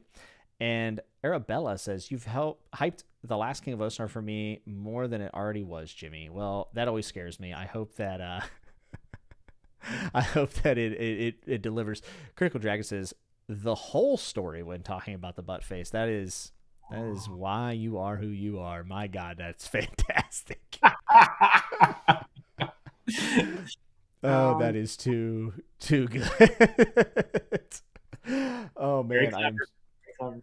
yeah. So Murphy says the Devil's next book is supposed to be leaning into the humor more than any other book of his. So I'm hyped to see what he brings next. Oh, cool. Nice. Yeah, Yeah. it seems like what I will say is this. Sometimes I hear about new projects and I just don't see, like, I just don't see the hype for it as much. Uh-huh. This one, I feel like the world's watching a little bit. When I say the world, of course, I don't actually mean the world, but I mean us all, Yeah. big fans of fantasy. I think where everyone is somewhat rooting for him, but I think everyone is watching to try to see exactly what he can make of something else. Do you get worried about writing outside of Adan? Not really, because I don't feel like I have nearly the pressure of. So my theory about like a writer like Patrick Rothfuss, for example, is that he had this incredible success, just breakout, enormous success with The Name of the Wind, and then The Wise Man's Fear came out, and it was, for many people, not as good as, The Name of the Wind. And that had to have had a very scary effect on him psychologically, I think, which is Certainly. maybe, I'm just totally psychoanalyzing the guy and in a way that's probably not very nice, but uh, I have a feeling that has something to do with the fact that he's paralyzed when it comes to putting out that third book. That what if this is worse than even book two? That kind of, Philip, that I thought you meant he was literally paralyzed for a second. I was like, did I miss huge news? Like, I'm not even kidding you. For a second, I was like, wait, he got paralyzed? No, metaphorically paralyzed. Yeah. Thank you. Metaphorically. Yeah. So I don't have to worry about that because I haven't sold that many books. I don't have that kind of pressure on me. So I don't feel like anyway that I have anything close to that kind of, I feel free basically to, it's kind of nice because I tweaked those books for like 18 plus years and with zero pressure whatsoever because nobody knew about them really for oh good, there's some other fans of Wise Man's Fear. That's cool. I knew it would happen. I knew it. I enjoyed Wise Man's Fear. It did. If I'm being honest, it did drag for me. I think there was just a little too much of admiring Kvothe and that kind of thing. When he's like 16 and supposedly it's his first time and he's just like laying pipe and you're like, absolutely, literally no way. Like we were 16 once. Not a chance, dude. Not a chance. Yeah. I mean, there are some really clever aspects of those books that I enjoy. The frame narrative, for example. Oh gosh. Patrick Rothfuss, in fact, did not take a pile driver from the top row, baby. Yeah, thank goodness. But yeah, I don't feel any kind of pressure like that. So I'm happy. I mean, what I'm working on now, While Darkness Gathers, is the sequel to the trilogy, and it's a little bit different. And it's a shorter book, which may surprise people because I think in some ways remind people of a slightly older style of writing, maybe because I do have descriptions and that sort of thing, which, I think there's less tolerance for description in a lot of modern genre fiction, to be honest. Agree. That's the number one thing I hear about Tad, even his new books. People are like, "Oh, the description," and I'm like, I don't even imagine stuff, and like, I love it. Gets me there. Yeah, I love it personally. Yeah. But I think it's fair to say that this book I'm working on now is a little more streamlined than the Adan trilogy was. Maybe because I already built the world, I already introduced people to the world, and I feel like I don't have to do as much of that. And that's the advantage of staying in the same world. So I don't feel like I have to do as much, let's say, establishing of this place as I felt the need to do in the beginning. Yeah, and AP wants to know if this is, While Darkness Gathers, is this your confession to being a true nefarious villain? Actually, the whole thing is about my developmental editor. It's a confession right here on air. You heard it here first, folks. While Darkness Gathers is actually a thinly veiled allusion to my developmental editor. I will say this. That's a great title. I got to give you that. Cool. That's a great title. Yeah. Now, are you a little bit concerned, though? I know you're saying a little bit of this groundwork's been done for you, but like, there are going to be people who want to start with the newest stuff. So do you feel the pressure of like ushering them in, or are you just going to be like, tough nuts, go read the trilogy, loser? Like, that's something you would say. I mean, if somebody wants to buy my sequel and read it first, I'm not going to say no. But the fact is, I think you would get more out of the sequel if you've read the trilogy. That's how it's a sequel. So this is what Tad said about Last King as well.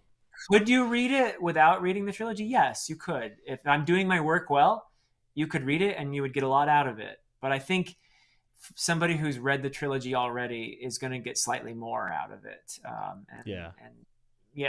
That's my take on it. So, I mean, if somebody reads it without having read the trilogy and particularly if they enjoy it, then great, then I did my job, but I would advise people to start with a trilogy.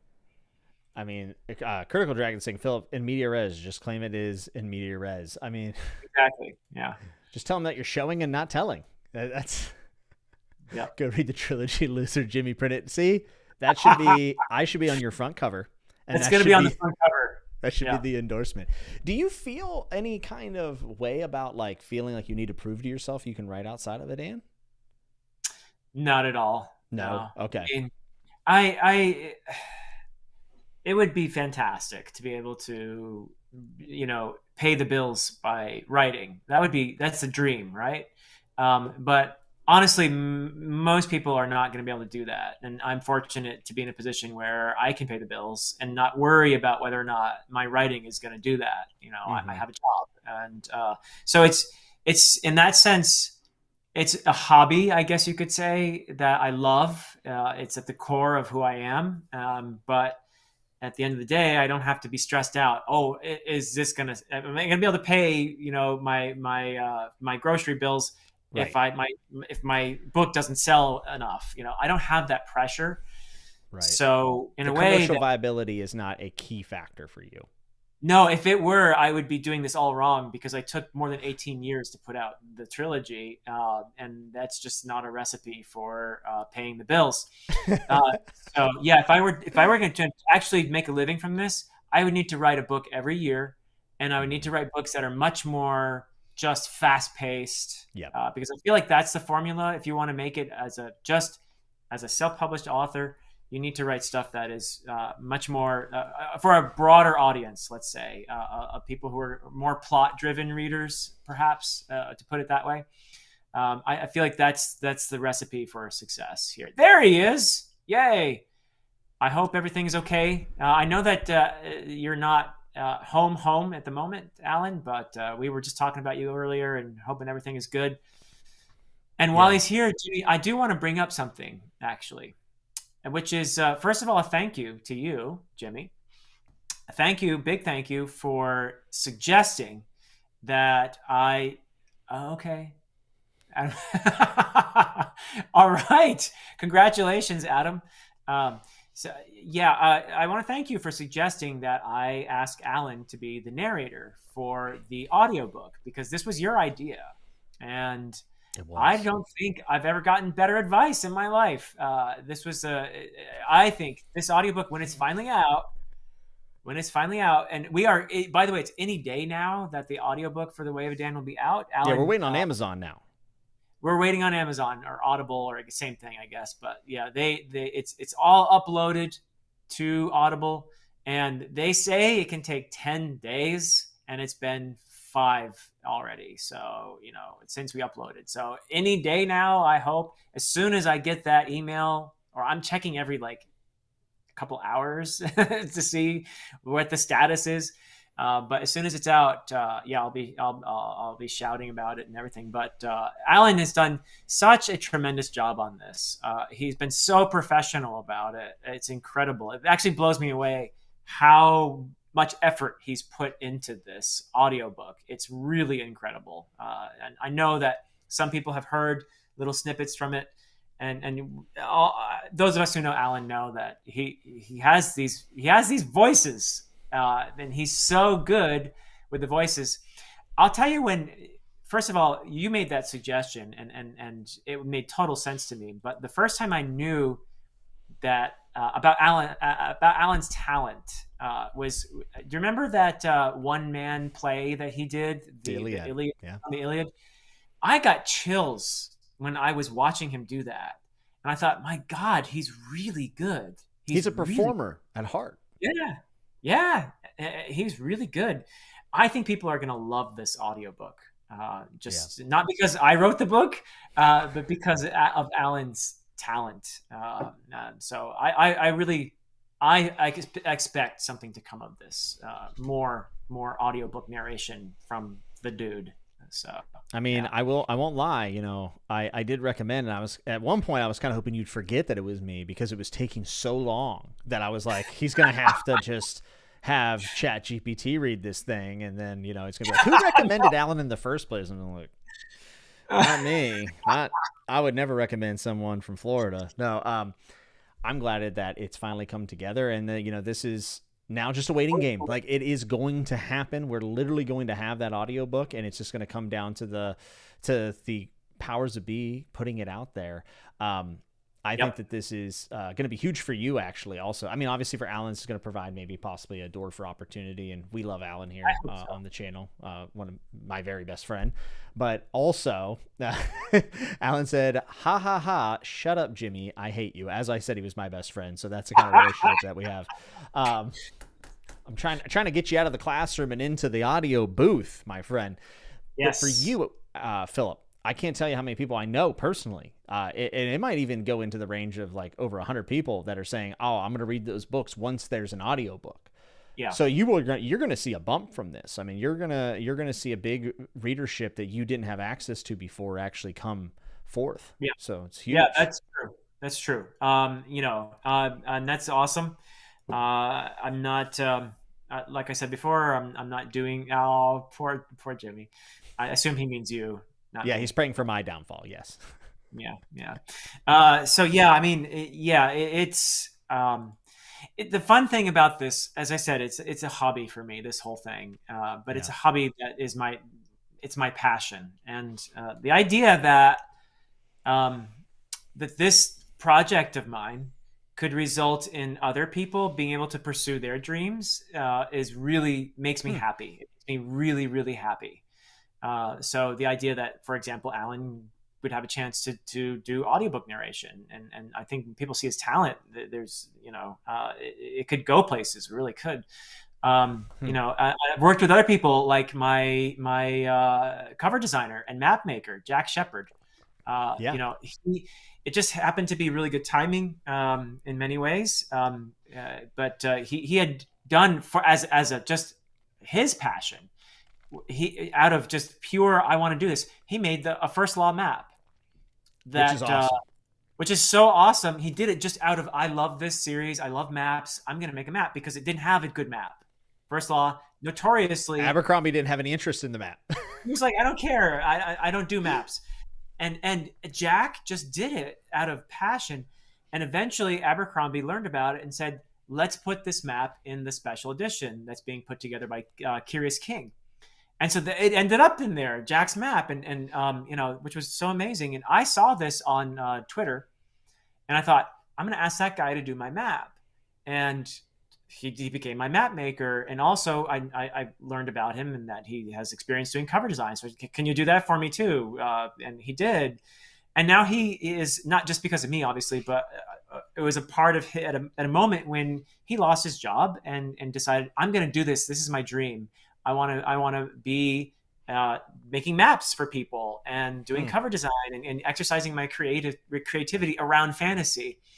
And he's making a go of it as a freelance, he's doing a great job. He's doing a fantastic job. Yeah.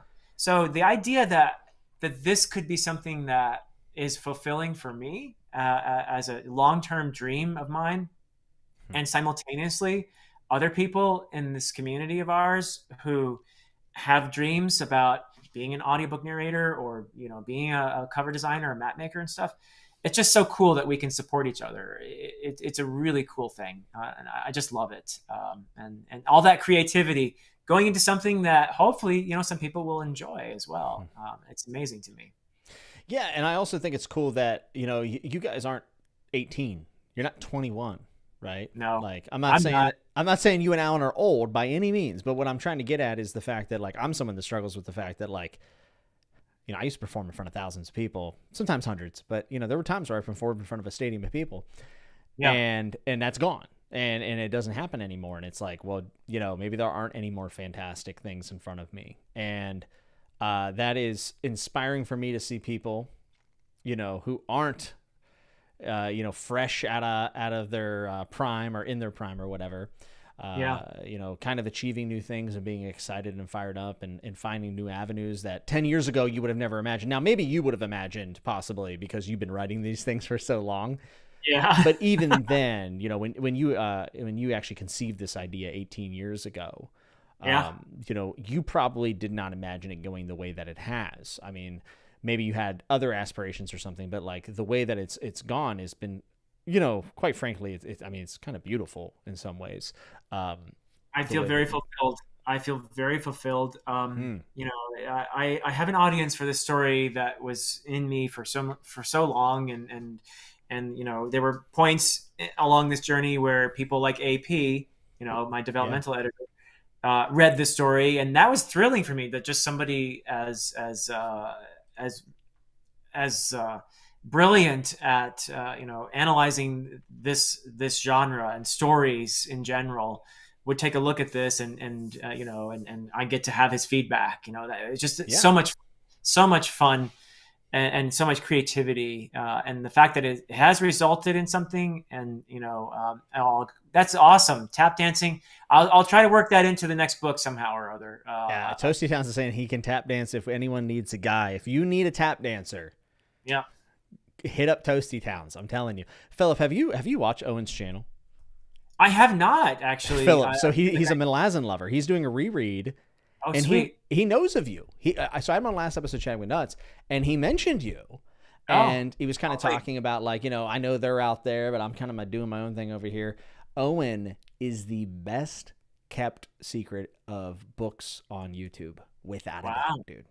His Malazan stuff is terrific, but he's also just super funny. How cool. Tremendous guy. I made him review books with his facial expressions 2 weeks ago. Okay. I said, I'm going to name a couple books and I need you to review them with facial expressions. And he delivered, dude. Like, he did it. You should definitely check out some of his stuff. But, I think hearing about you going through this, and the key word is fulfilled. I mean, how many people go through life without feeling that feeling? Yeah. It is something that you have to dedicate yourself to, and that you have to pursue relentlessly. And you also, I think, have to be kind to yourself sometimes. I cannot be, that's so beautiful. And I wish you so much luck with that. That is so awesome. Yeah. Awesome. Yeah. I do feel that, you can be hard on yourself if you're going to be like, I could have easily said to myself, I'm a failure because I didn't make it in traditional publishing. I had an agent, I got close, and I didn't make it. I could have easily given up at that point and said, all right, it's not meant to be. My dream is gone. I'll just, learn golf and move on, Whoa, is that a shot at me? No. I pick up golf and now all of a sudden that's what failures do? What is this? Sorry. Bad example. I have never felt so disrespected by a guest in my entire life. God damn. Oops. I didn't actually mean it that way. You get over 30,000, and this is what happens, folks. I mean, it's just. I'm so sorry. Bad example. Tennis is what I mean. There you go. Losers play tennis. Continue. Yeah. Total loser sport right there. Yeah. So anyway, I could have given up, but I didn't, and I just kept going. And I have an audience, which is I have readers for this story that I've dedicated myself to, and it's wonderful. Can I make a living from this? No, I absolutely cannot, not even close. I made a tiny profit on this, to tell you the truth. Mm-hmm. But just the fact that the story's out there, that there are people who have told me that they appreciate it, that it has resonated with them, that it spoke to them. Oopsies. I think I just totally offended a bunch of people. Sorry. Now you're bringing out the golf haters. This is offense. I mean, this is ouch, ouch, ouch, ouch. But you have touched readers and people who also have aspirations to be a writer or have any other, being an artist, as Meowcat said earlier. Yeah. And that just feels fantastic. And the idea that this could be, sometimes you have to also, you never stop trying to pursue that dream. But I think there's a healthy place where you adjust your expectations, where I am not expecting to be a Brandon Sanderson. There's no way. That's not what I'm doing. That's not the target, but that doesn't mean what I'm doing can't be fulfilling. Oof, man. Yeah. I feel this, dude. I mean, this is how I feel about what we're doing right now. Yeah. I am not built to be that 100K sub channel or anything, but I'm still messing with camera angles. I'm messing with transitions and a live thing. Having fun. You're passionate about it. Yeah. I want to get better at what I do. And what I do is talk about books in a live format that I find to be very challenging, and that word that you used earlier, fulfilling. And I think knowing, I don't know if the word knowing, but understanding there might be a ceiling to something is not actually accepting defeat unless if you view it in that lens, right? You could easily say, I'm not Sanderson, so what's the point? Right. But, I first off, that could happen. I mean, we never know. Crazier things have happened, right? But who's to say you can't be a Michael J. Sullivan? But what you're focused on isn't any of this stuff, right? It's just being Philip Chase. Yep. That's all I can be. Yeah. Ooh, man. And sometimes I think we want to be other people so bad that it can kind of cloud who we are and what we bring to the table. Toasty Town says, one of the first ever comments on my channel was that I was a Philip Chase lookalike. I wasn't going to say it, but... I mean, he is a good-looking guy. I mean, he is a great-looking guy and also a director and works in theater and everything else. He's very talented. Critical Jacket says, to be fair, when Philip talks about the highs he can reach, he is fairly short, so everything is a high. Love you, Philip. Brutal. The nemesis is sore because I made him a dwarf in the last thumbnail. So, oh, is he mad about this? Alan is mad that I'm changing the layout, and I knew that the first thing I thought was, man, the next time I have Alan on with this new setup, he is going to be furious with me. But I also thought, who cares what Alan thinks? And I did it anyway. I think we should change it like 4 times right now, just in response to that, Jimmy. Yeah. I think that would be the only polite thing to do to Alan. Bart, what's up? Bart's Book Space, which if you haven't seen Bart's channel, I highly recommend it. I loved his vlog. I loved it. He read Remains of the Day, so he's over with me. Said, this talk about fulfillment and chasing a dream is hitting me hard this year as I am turning 50. Yeah, 50s are awesome, Bart. They're the best. So far, 50s is my favorite decade, actually. You think so? Yeah. Absolutely. Even with the hips? Okay, so the hips have been a thing, but since my 30s. So to be fair, and that was a result of me overdoing the marathon training. But now I got a handle on that. I just can't. Sitting is a bit of a pain in the ass, literally. But I was gonna say, you're sitting. Are you okay? Are you good? I'm fine. I'm good. Okay. Yeah, I mean, it's been so good lately. I figured out a lot of really good stretches. You would appreciate this, I'm sure, as someone who has continuously had to deal with injuries and find ways to avoid pain. I have successfully found stretches that keep me from having hip pain. So it's awesome. Is fantastic. I mean, people very much undervalue stretch. I stretch every day, 15 to 20 minutes, every single day. Yep. It's also a great time to listen to an audiobook. Ooh, yes. Maybe one narrated by Alan. Even. Possibly by a crazy Floridian teacher. That might be the way to go with a dying YouTube channel. That is the perfect person to listen to. Ouch! Ouch! Ouch! Dude, last time I had him on, I tried to get him to delete his channel. I was like, share your screen. I was like, I'll show you how to do it. Like, I was trying to get him to delete. Oh, ouch! Jimmy. I think it would be fun. I think like just start over. Just start from ground zero. It's fine. It's like those videos that people make, like I'm leaving BookTube or I'm leaving YouTube, and then they're back in a week or whatever. Yeah. So here's a question for you. Do you find it at all perplexing when people leave YouTube? Because I don't find it confusing at all. Everyone's like, "How is this happening?" I'm like, it's a hobby for most people, right? Like it's not this big production or some sort of stream of income, and like people change hobbies all the time. I mean I think that it feels like I always feel like I'm going crazy. Like I'm like, this seems natural. I don't think it's anything to get worked up about at all. It's the fact of the matter is, like you said, it's a hobby, and sometimes people get burned out. It is a certain amount of effort to keep up a channel, and I think, again, going back to that idea of expectations and fulfillment, if your goal is to have a million subscribers and make a living from your YouTube channel, if you don't make that, then, which is, odds are you won't, because 99% of us. Yeah. Most people don't make that. And if that's all you wanted from it, then you're going to give up eventually, probably. Whereas if you want to be part of a community of people who are passionate about books and stories, and you're continually enriching each other and affirming each other through discussions and interactions, and that's what you want to get out of it, then chances are you're going to ride that for a while. Will you necessarily be here forever doing it? No. Like you said, people Chances move are you on. won't be. Yeah. Yeah, chances are you won't be. And that's okay. We do things for a few years, and then we do other things for a while. I personally love my ruts. I can be a person who sticks with something for a very long time. That's just how I am. I'm very rut oriented.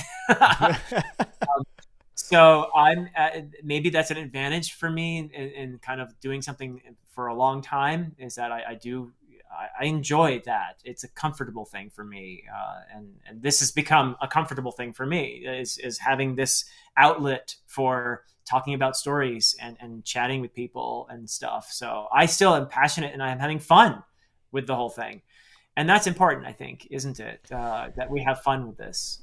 Yeah, I think it's extremely important, and I think you also have to remember that like change is okay and trying things is okay. For Yep. instance, everything I'm doing on this channel, I haven't really made the announcement about it yet, but like everything going forward, folks, is going to be in a stream format. So wrap ups, Patreon pick, all of it's going to be a part of live streams. Which makes sense because you're actually really good at live streams. I am terrible at live streams, but I watch you and I'm in awe of your ability to carry on a conversation with your guests and with the people in the chat. And it just feels like it's so natural and so smooth.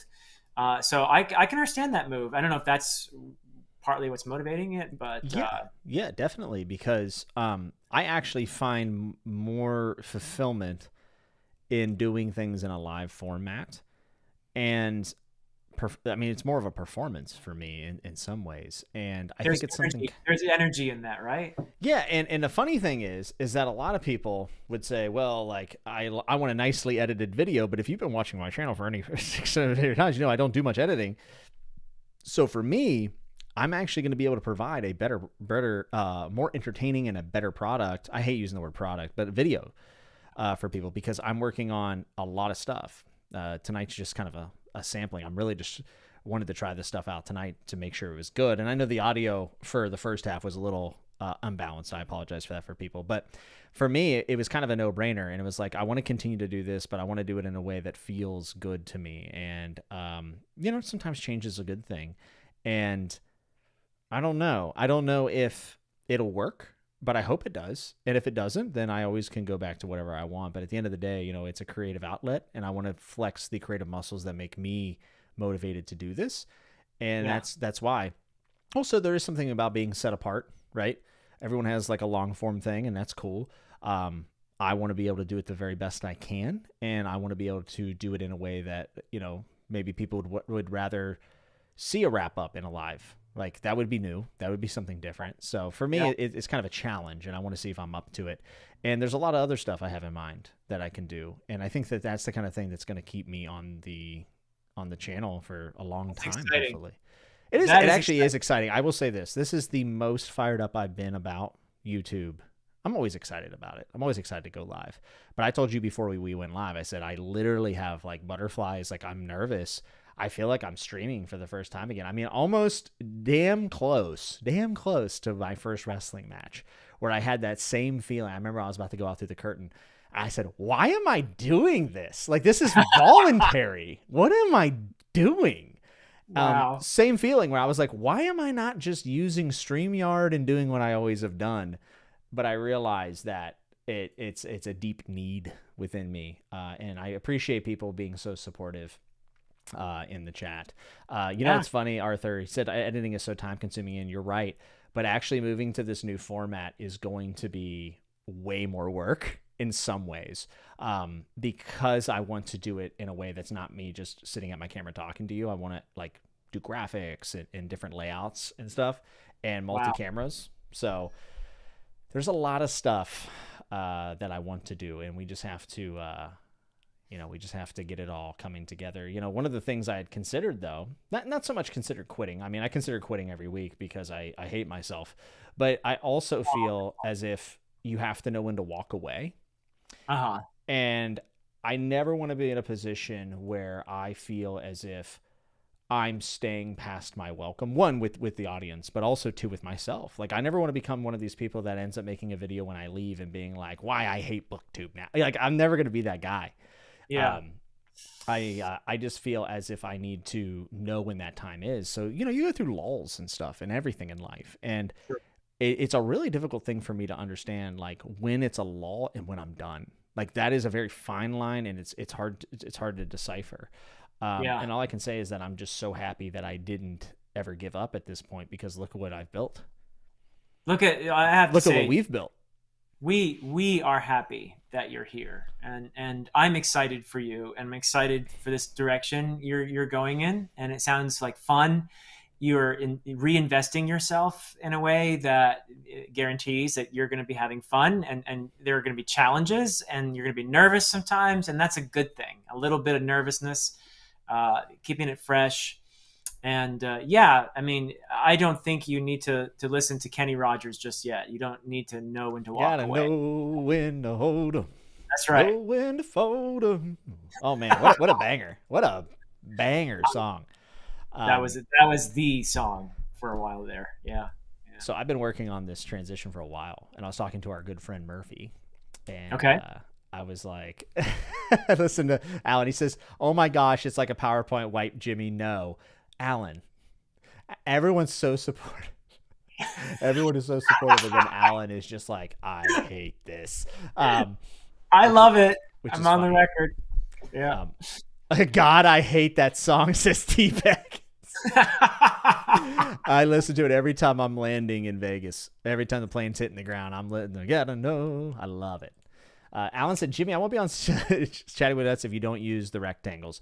Well, buddy, I guess it's been a good run. It's been a good run, my friend. Oh no. I was talking to Murphy, and I was talking about like this wrap up thing, and I was like, I think I'm just gonna do my normal wrap up video as a one shot in the live stream, and then I'll take questions at the end. And she's like, no, like embrace it, like interact with people while you wrap up. She's like, cover the book and then take like individual books after each individual book, interact.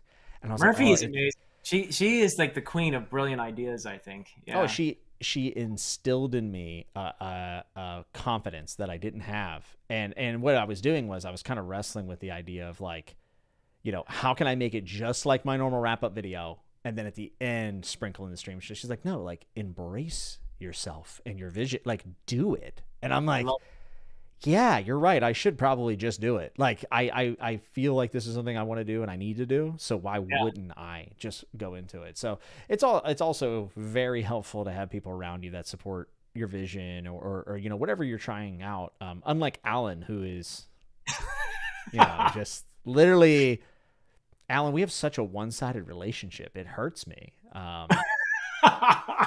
Well, the good news is, Alan, is that never mind. I have a surprise with me and Alan that I won't say, but me and Alan have a surprise for everyone eventually. But I won't say boy, it. Now I'm curious. Yeah. I'm curious.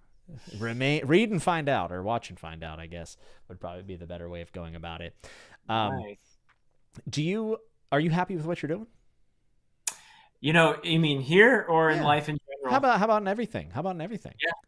No, I am. I have been enjoying this ride a lot, and a big part of that is I like my job. By the way, I feel very fortunate to have fallen into the career that I have, where I get to read stories and talk with people about stories and try my best to share my passion with people. And sometimes it actually works, and I'll have students who will tell me at the end of a semester something like, I used to hate English class, and now I think I'm actually going to keep reading after this semester, and that gets me up in the morning. I love that. So I had a similar hope when I came here, and was fairly ignorant, I will confess, this. I was pretty ignorant about what existed here on YouTube in terms of people and the community and just what existed. And I was just astonished and delighted to arrive here and start talking about books and have people be very kind and generous. People, just commenters who say, "Hey, you actually sound like you kind of know what you're talking about." And I was like, "Yes, yay, thank you." And then others who would say, "By the way, your audio really sucks. You could think about doing this or that." And which was true. Which was true. A funny story. Actually, one of my earliest commenters was, before he was Library of a Viking, was Johan, and he was following BookTube, and that was something that he told me early on. I was like, you need to work on your audio. He was very nice. I mean, he was like telling me all kinds of nice things, but he also gave me some really and helpful criticism, and I got that from various people over the years, and then the other people with channels. Some of them are still around. Some of them, are no longer doing channels. But I was very moved by the kindness of people who would invite me onto their channel and want to talk with me. And dude, everyone wants to talk with you. You're literally on a channel every day. Oh, like every time I open up my feed, it's just Philip Chase. This annoying guy. Why is he here again? Yeah. I want to know, do you have any free time? Like, do you do anything else? So here's the secret: is I love what I'm doing, and it doesn't feel like work to me. I get to talk about stories for my job, and I love being in the classroom. I love being in the classroom with my students. Those conversations just fire me up.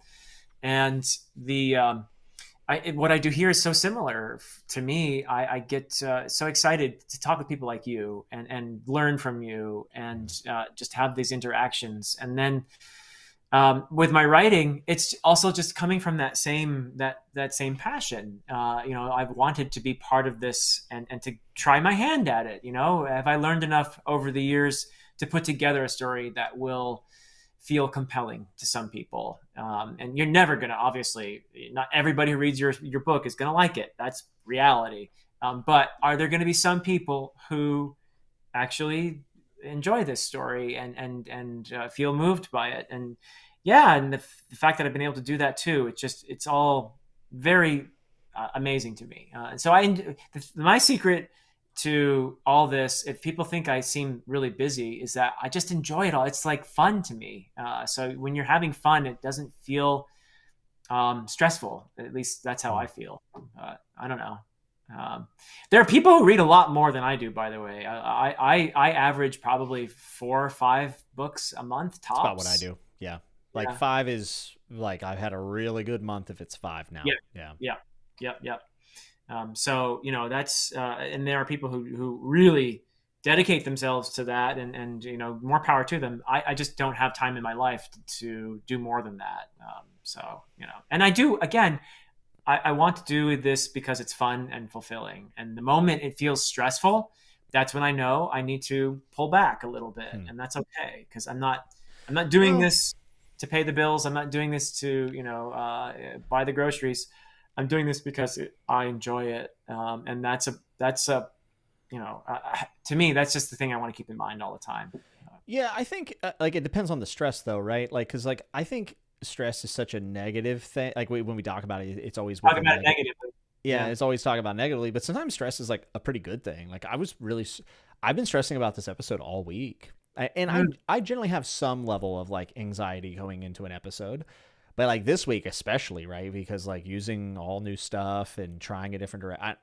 I'll be honest, guys. Like I am so nervous for Tuesday or Wednesday whenever I go live to do that. I mean, it's very nerve-wracking. Oh, you're going to be so good. But let me tell you, it's when I was in high school, I used to do drama. I used to be in plays, and the all day long before a performance, I was so nervous. I was just super nervous, and I was just like, oh, what if I forget my lines? And even up to the point where I'm about to walk on the stage, I'm super nervous.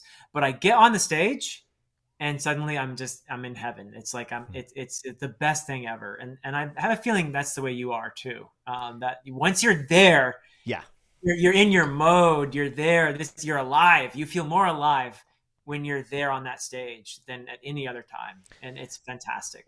Yeah, I would say this is the thing I have now to kind of fill the gap of what wrestling was for live performances. But like even then, it kind of pales in comparison. Like I would have horror. I mean, I was broke as a joke when I was wrestling. Yeah. I had a You didn't lot care. of I had a lot of unknowns in my life. I was living in my car at one point. Like, it was Wow. tough. But man, when I You went were through that, dedicated to that. You had this passion. yeah, when I went through the curtain, it was time. That's why I Nothing else lived. mattered. That's why I Nothing woke else. up. Yeah. Nothing else Yeah. mattered. Yeah. Yeah. That's In kind of that where, moment, when you're out there, nothing else exists. All those worries, yeah. nothing else. You're just there. You're 100% there in the moment. That's like a Zen thing, I think. You're in like you're being like a Buddhist monk when you're out there on Zen or insanity. one or the other. Yeah. I go back and I watch some of the stuff I did, man. And I'm like, what was I? I got curb stomped into a ladder rung once. And I'm like, Well, what? your What was I? body reminds you of it all the time, doesn't it? Hey, I got a chip on my front tooth still from it. Yeah, and I'm like, but I was willing to die in those moments. Like, I did not care. Like, and it's kind of crazy to think about that. This is obviously a lot more chill, but Slightly. I hope I won't chip my tooth or slightly more chill. I don't fall down as much here, but I still do get a little bit of those butterflies and stuff, and I think that Yeah. stress is good. I think sometimes stress makes me perform, I hear and you. it's just one of those things of knowing when it's good stress and bad stress, which is kind of hard to decipher at some points in our life, depending what the external circumstances are. For But sure. I do think that there is such a thing as kind of like good motivation. Oso is going to be making his YouTube debut soon, he said. And he said, I like when a random video of Jimmy wrestling showed up in my suggestions. I don't. I actually wish they were all gone at this point. I've seen those too. I have seen the random Jimmy wrestling videos. Yeah. Yeah. Alan said, I think Philip is underestimating my ability to be stressed. Well, there are exceptions to the rule. I guess, and maybe Alan is one of them. But yeah, but no need So, to be stressed. someone said the goofball Zoom is the best addition so far. Like that, I can do Philip. I can also, I can also do me. Whoa, It's insane that I can control your camera. Like that's that crazy. is actually slightly disturbing. Yeah, This software is the most complicated thing I've used. Alan's gonna love it when you zoom in him. When you're chatting with him. He is gonna be so upset with me whenever I'm just zooming in on him when he's eating on the broadcast. It's gonna be pretty great. Someone asked us a good question. I figured it would come up, and actually someone kind of asked this to me in my Discord this week. But Chris Reed's book says, "What are your guys' book of the year so far?" Gosh. Okay. So what I will say is there are a few. Two of them I'm reading right now, and they're all razor thin. And then the gap below those it's a big gap. So Parable of the Sower, if it keeps going the way it is, definitely in the conversation. Book Thief is up there. I have to finish it. I'm like an hour left in the audiobook. Cloud Atlas by David Mitchell and Remains of the Day. Wow. Those are your four. I Heavy don't hitters. I don't know. I think I read Book of the New Sun as well this year. So like there's like the second or the second half of Book of the New Sun. So those are up there. So those are kind of the ones in my head right now that I'm thinking of. And it's gonna be tight. Like it's gonna be really tight. Yeah. Well, that's why I don't rank anything. But Listen to this guy. I do have a few candidates, though. I mean, I did finish Realm of the Elderlings. The very first book I read was Assassin's Fate. That was this my year. book of the year 3 years ago, I think, right? Yeah, yeah. Mm-hmm. So that's got to be in there. Bakker. That's my other book of the year was The Great Ordeal. I have been enjoying, I have to say, Aspect Emperor even more than Prince of Nothing. I will say that. And I was deeply impressed by Prince of Nothing. So for me, Aspect Emperor is a little more interesting even. I completely agree. And you were about to enter into a realm where this guy has no real editor.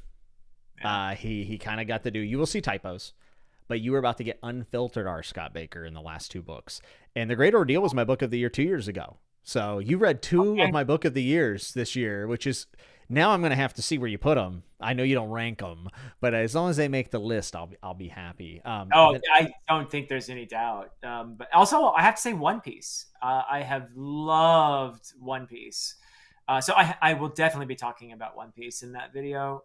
It's just been such a fun. I mean, it started out for me as just oh, this is fun. This is what I felt like when I was a kid reading Asterix or something. You know, I enjoyed. Do you know Asterix the Gaul? Or am I aging myself terribly? I actually don't think I do. Oh, okay. Well, maybe there's some people in the chat who do know about Asterix, but I grew up reading Asterix and loving the humor in there. And One Piece just reminded me of that feeling, and that was for the East Blue Saga. And but then you start to realize, okay, there's actually some kind of important, deeper themes going on in this, Yeah. and there's some serious emotional moments in this, and you get to understand after a couple more sagas. Whoa, okay, there's a lot more to this than just goofy. It's always going to be a goofy pirate story too. Of course, Alan would know. Yes, good. Yes. Yeah, there's always that goofy pirate story element to it, but it's combined in such a brilliant way with these deeper themes, and it's proving to be, for me, a tremendous experience. So I'm really loving that journey. I got to tell you, bro. A lot of people are saying they love Asterix, and they're saying that it's big in parts of the world. Yeah, Like, it was French originally. So it's about the Celts versus the Romans. Alan would appreciate this. So there was a small. This is fictional because the Romans, as most people will know, wiped out the Celts essentially. not very Julius cash Caesar. money. Yeah, yeah. Not great. So yeah, and then but in this fictional account made by this French guy, this one little enclave of Gauls and these are Celts in France were able to resist the Romans, and that's what this is centered on. Asterix is the main character. So Interesting. So you have all these connections and through points of these things. I mean, that's pretty. Like, you're bringing such a unique perspective to One Piece in some regards, right? Just because of your experiences. I guess. I mean, maybe I'm not the. I don't know if there is a typical One Piece reader because it's been around for a long time, so it definitely has older readers or even watchers, because there are a lot of people who experience it through the anime. But so I hesitate to say that I'm, that's talking with the switching, I think. But Roman's number one. Oh, Alan.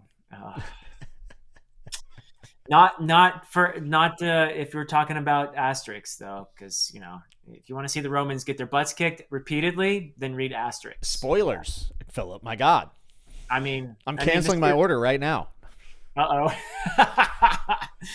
So yeah, I don't know, what were we talking about? I forgot, but We were talking about like book of the year, and you were saying, "Hey, One Piece. One Piece is up there." oh for yeah, story, One Piece is and there. It's totally there for me, for sure. But Bakker and Jenny Wirtz as well. I've been really loving my read of Wars of Light and Shadow. you guys are far now, right? Yeah, we're on book 7. We have been not, pretty going at a fairly slow pace, but I feel that this is a series that deserves to be, very gradually tasted and appreciated and savored. And that's the where I'm getting the most from it, honestly, is the pacing we have. I think Joanna would agree, and hopefully AP as well. Although I think there are moments when AP could have easily raced ahead of us, probably. But he's been polite, and he's sort of keeping with us, I think. Has he finished Crippled God yet? I mean, of course he's read it. He was obviously an advanced reader for it and read it additionally after it was published, I believe. But yeah, we haven't done our. Someday he and I will do our Crippled God discussion to finish off our molasses. That is the detox of BookTube. Which detox, Philip? I'm going to explain it to you because I know you have no idea what I'm talking about. It's really. Dr. Dre's long-awaited album that would be a sequel to The Chronic. Okay. And he's been working on it for like 30. It's never coming out at this point. And if it did, it would not be good at this point because like it's been too long. So I feel like your Malazan discussion with AP for Crippled God is the detox of BookTube. Like people are just like, will it come out? Will it? Maybe it's the Winds of Winter. Maybe I should have. Winds of Winter. I was just gonna go there, but I didn't want to hurt your feelings. Yeah. You can't hurt. You can't hurt. I'm steel, Philip. Okay, I don't have feelings when it comes to Winds of Winter. I am prepared for the worst and hoping for the best when it comes to that. So. I actually think we are going to get Winds of Winter. Maybe I'm crazy, but I actually think we are going to get that. I don't think we'll get the next one, but we will get Winds of Winter. I would hope so, but at this point I'm so pessimistic about the entire thing that I'm just like, I'm like on a hiatus from even thinking about it at this point. Not because of like waiting for the book. That doesn't really bother me, but like more of this to discourse around adaptation and whatever. I'm sure you understand. You covered the Wheel of Time. I know Bookborn would understand. She covered the Wheel of Time show. She's also saying that we're a cliche for talking Malazan, which she's not technically wrong. While Bookborn is there, I also want to mention Bookborn. Jimmy is going to join us for our discussion of Jade Legacy. So he's in. We're going to have Jimmy join us. So that is breaking news. But be prepared, because I'm not going to love it. That's fine. As long as we're okay with the dissenting opinions. But yes, I will be joining you, and of course the wonderful Taylor May. I always say Taylor Made, and I think of Wiz Khalifa every single time, because that's Made Between the Pages. Yeah. Yes, thank you. Joanna says, I just showed my husband the new setup, and he said it looks like Howard Stern or something. It looks amazing. If I could be the Howard Stern of what we do, that is honestly, that's a huge compliment. You have to grow your hair a little longer, though, Jim. Yeah, and be a bit of more of a pervert, and I would probably do pretty well. I think so. Now you wanted to know, Jimmy, when are you going to move on to the Long Sun? So the Long Sun, Earth of the News, all that stuff is on the slate for 2025. I think I'm going to make a pretty good attempt at that. And The Night, also by Gene Wolfe, will be on that list of Wolfian things that I would like to read. Cool. I've been recommended it so many times now that I feel like I kind of have to do it. Plus, I love Gene Wolfe. Like, I think he's pretty excellent. Gene Wolfe. Yeah. As I mispronounce it. I'm probably going to reread Book of the New Sun first. Me too. Okay, cool. Yeah. Maybe then in that case, you'd like to join me and John as we do our reread for me, Book of the New Sun. I believe we are going to have Christopher Rocchio also kind of helping us along. So I would be honored if you would like to join us in that. I would love to, and I specifically would just like to point out that we just created a buddy read, and Alan is going to be furious. He hates when I have buddy reads. He's going to hate Book of the New Sun anyway. Oh, so. He should never. Anyone, I've seen people be like, oh, you should. No, don't, Alan. Alan, save yourself. Don't do it. Alan will hate Book of the New Sun more than anything he has ever read in his life. There it is. Look at these two making a buddy read on the spot. Okay, Alan, on the actual spot. Me, you would not want to be part of this. You would not. However, Alan, if you would like to reread that KJ Parker trilogy, I also would love to have someone to read that along with the Devices and Desires or whatever it's called, because I read the first page and it was fire. It was so good. Have you read The Folding Knife? I have not read anything. Alan's going to hate me now. I haven't read anything by KJ. Look, I read Senlin. I read the entirety of Books of Babel. I loved it. I read Long Price Quartet for Alan. Is this you trying to like? This is me trying earn good favor. Okay. Yeah, definitely. Long Price Quartet. I read it because of Alan. Loved it. Okay, so it is absolutely. Yeah, that's true. I felt surprised. I actually went back and watched my year-end videos. Those are two videos I'm actually really proud of, the ones from 2023. And I was watching them, and I forgot my series of the year last year was Long Price Quartet. Oh, brilliant choice. And it had some stiff competition. I mean, it was competing, I think, with Baslag, Book of the New Sun. There was a couple of different ones on there. Wow. Girl with the Dragon Tattoo was also, the Millennium Trilogy was on there, which is absolutely fantastic. Yeah, so I went with it because I feel like Long Price, the sum of its parts is better than any of the individual entries. Like, I think that as a whole, it's great. True. But I still, and this is not the popular Daniel Abraham opinion, but I think the Dagger and the Coin is still his best thing. I love it. I actually have been really considering either doing a video about it or rereading it, because in my head, it's probably my front runner for the most underrated fantasy, I think. Wow. I have a very high opinion of it. I think it's fantastic. I think it's like a lot of the stuff people like. Too, right? I think Alan is pretty high on it. He is. He likes Long Price Quartet more, and I don't think that he's off on his opinion. I actually think that his opinion would probably be the more popular one of like, it does, like, it kind of peaks maybe towards the middle, and the ending is good, but it kind of goes somewhere you wouldn't expect, and maybe some people would find it a little bit anticlimactic possibly. Did you just say Alan and popular opinion in the same sentence? I know. But I think when it comes to the niche of Daniel Abraham fans, but there's like 12 of us, I think that we generally people favor Long Price Quartet Like over. 9 of them favor Long Price Quartet. Yeah, I only know maybe 2 other people that I think that prefer it, and they're in my Discord actually. I have one person in my Discord. Oh my god, they know they know it like I know A Song of Ice and Fire. Like, Wow. yeah, it's and I love that because actually the series could support that, like that kind of radical enjoyment. Because Abraham does a lot of really subtle world building, and he does it in a short amount of pages, which is very much appreciated in today's age for me. Yeah. But No, that's true. Also, the character work is tremendous. Yeah. The idea that you could feel like you've been along with this character after they've lived an entire life is something that you only get with like Realm of the Elderlings, which is a much longer series. Very few authors achieve that, and to do it in those 4 short books is just I don't know how he did it, honestly. Yeah, and I'm also a little bit perplexed because I see some people like pick it up and put it down, but I also feel like they swear, profusely that they are character readers, and I'm just thinking in my head like, this is a guy who is doing that. This character. Yeah, like this is a guy who is taking that time to do those things.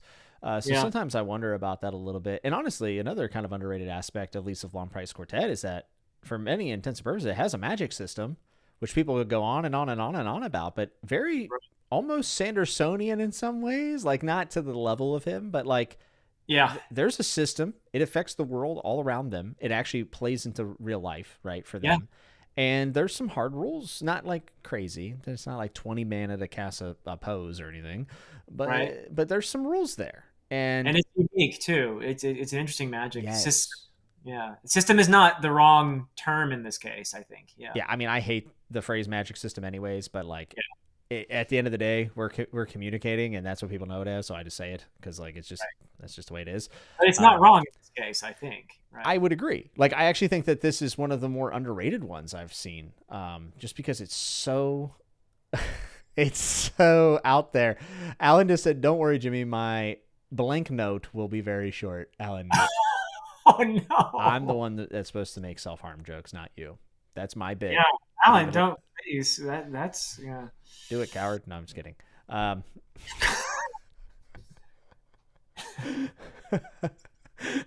Samurais wouldn't have left a note, Alan. That's what Key said. He said it wouldn't be befitting to you. This went down a dark road. I need my audiobook narrator, guys. Okay. So. Yeah, actually, let him finish the trilogy, and then he can do his business.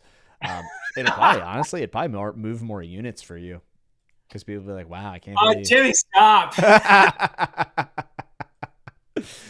You've talked a lot about the positive impact, like BookTube's had on your life and your creative process and everything else, right? Yeah. How do you feel about Goodreads? Okay, here's where we get a little negative. This is I think this is where me and you might have a bit of a spar, as the boys say. I'm very curious to feel the wrath of Philip when it comes to Goodreads. Like, do you think it's a net positive? I think Goodreads is a really tough place for authors, and the more authors stay away from Goodreads, the better.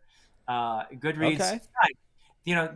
It's fine that it exists. I think there are some good things about it. Let's get that out of the way, so I don't get accused. I still will anyway, but let's get the good stuff out of the way.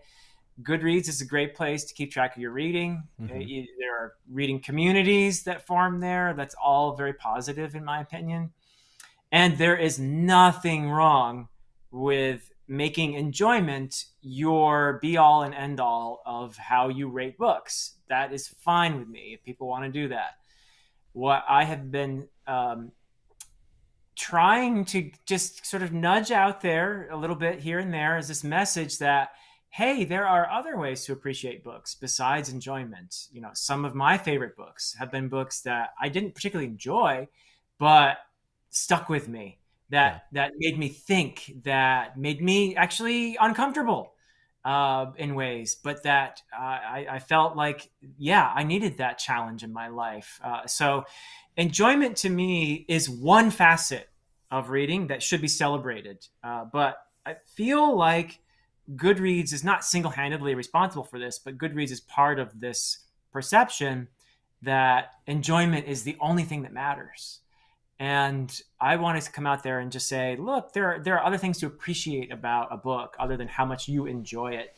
And to equate your personal enjoyment with how good a book is, I don't think you're actually analyzing or rating the book itself. You're rating your experience of the book. That is different from you actually saying, I'm going to break this down. I'm going to talk about the characters and whether they're flat or round and how well that works in the story. I'm going to talk about the symbolism. I'm going to talk about the themes. I'm going to talk about, the title and all this other stuff. You can do that. Anyone who wants to can do that. My message, which I think is very anti-elitist actually, is that anyone who wants to can analyze a book in a way that goes beyond just describing how much you enjoyed it or not.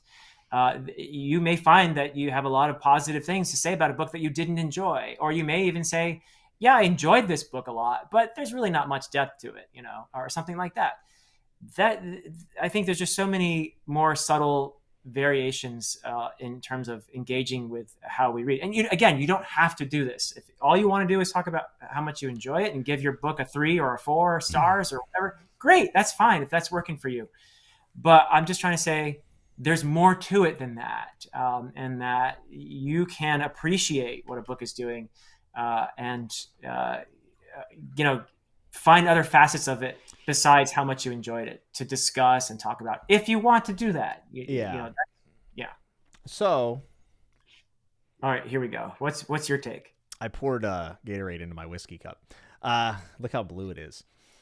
So I would argue that your process or your method of like breaking it down and getting something out of it, even though you were challenged, I think that that's a form of enjoyment. I think that for you, as someone with your background, that flexes certain muscles in your brain, and that it's a different type of enjoyment. But at the end of the day, I think it's still enjoyment. Right. I don't think it's one or the other. I think that it's a little bit more nuanced than that. And what way are we being challenged? Are we being challenged because of the vocabulary? Are we being challenged because of the plot structure? Like we can't really nail this down to one specific challenge. Right. And I think at the end of the day, I guess I almost feel like it's a fool's errand to expect it to come down to anything other than enjoyment, because that's not new. That's not even Goodreads, right? Like that's just how it's always been at this point. That's not to say that everything that's the most popular is the best. I don't think anyone actually believes that, right? Like no one thinks that, NSYNC was the peak of music. I do, but like not everyone, it was the biggest thing in the world at one point, right? I don't think everyone thinks that Justin Bieber is the greatest musician of all time. He is very talented though.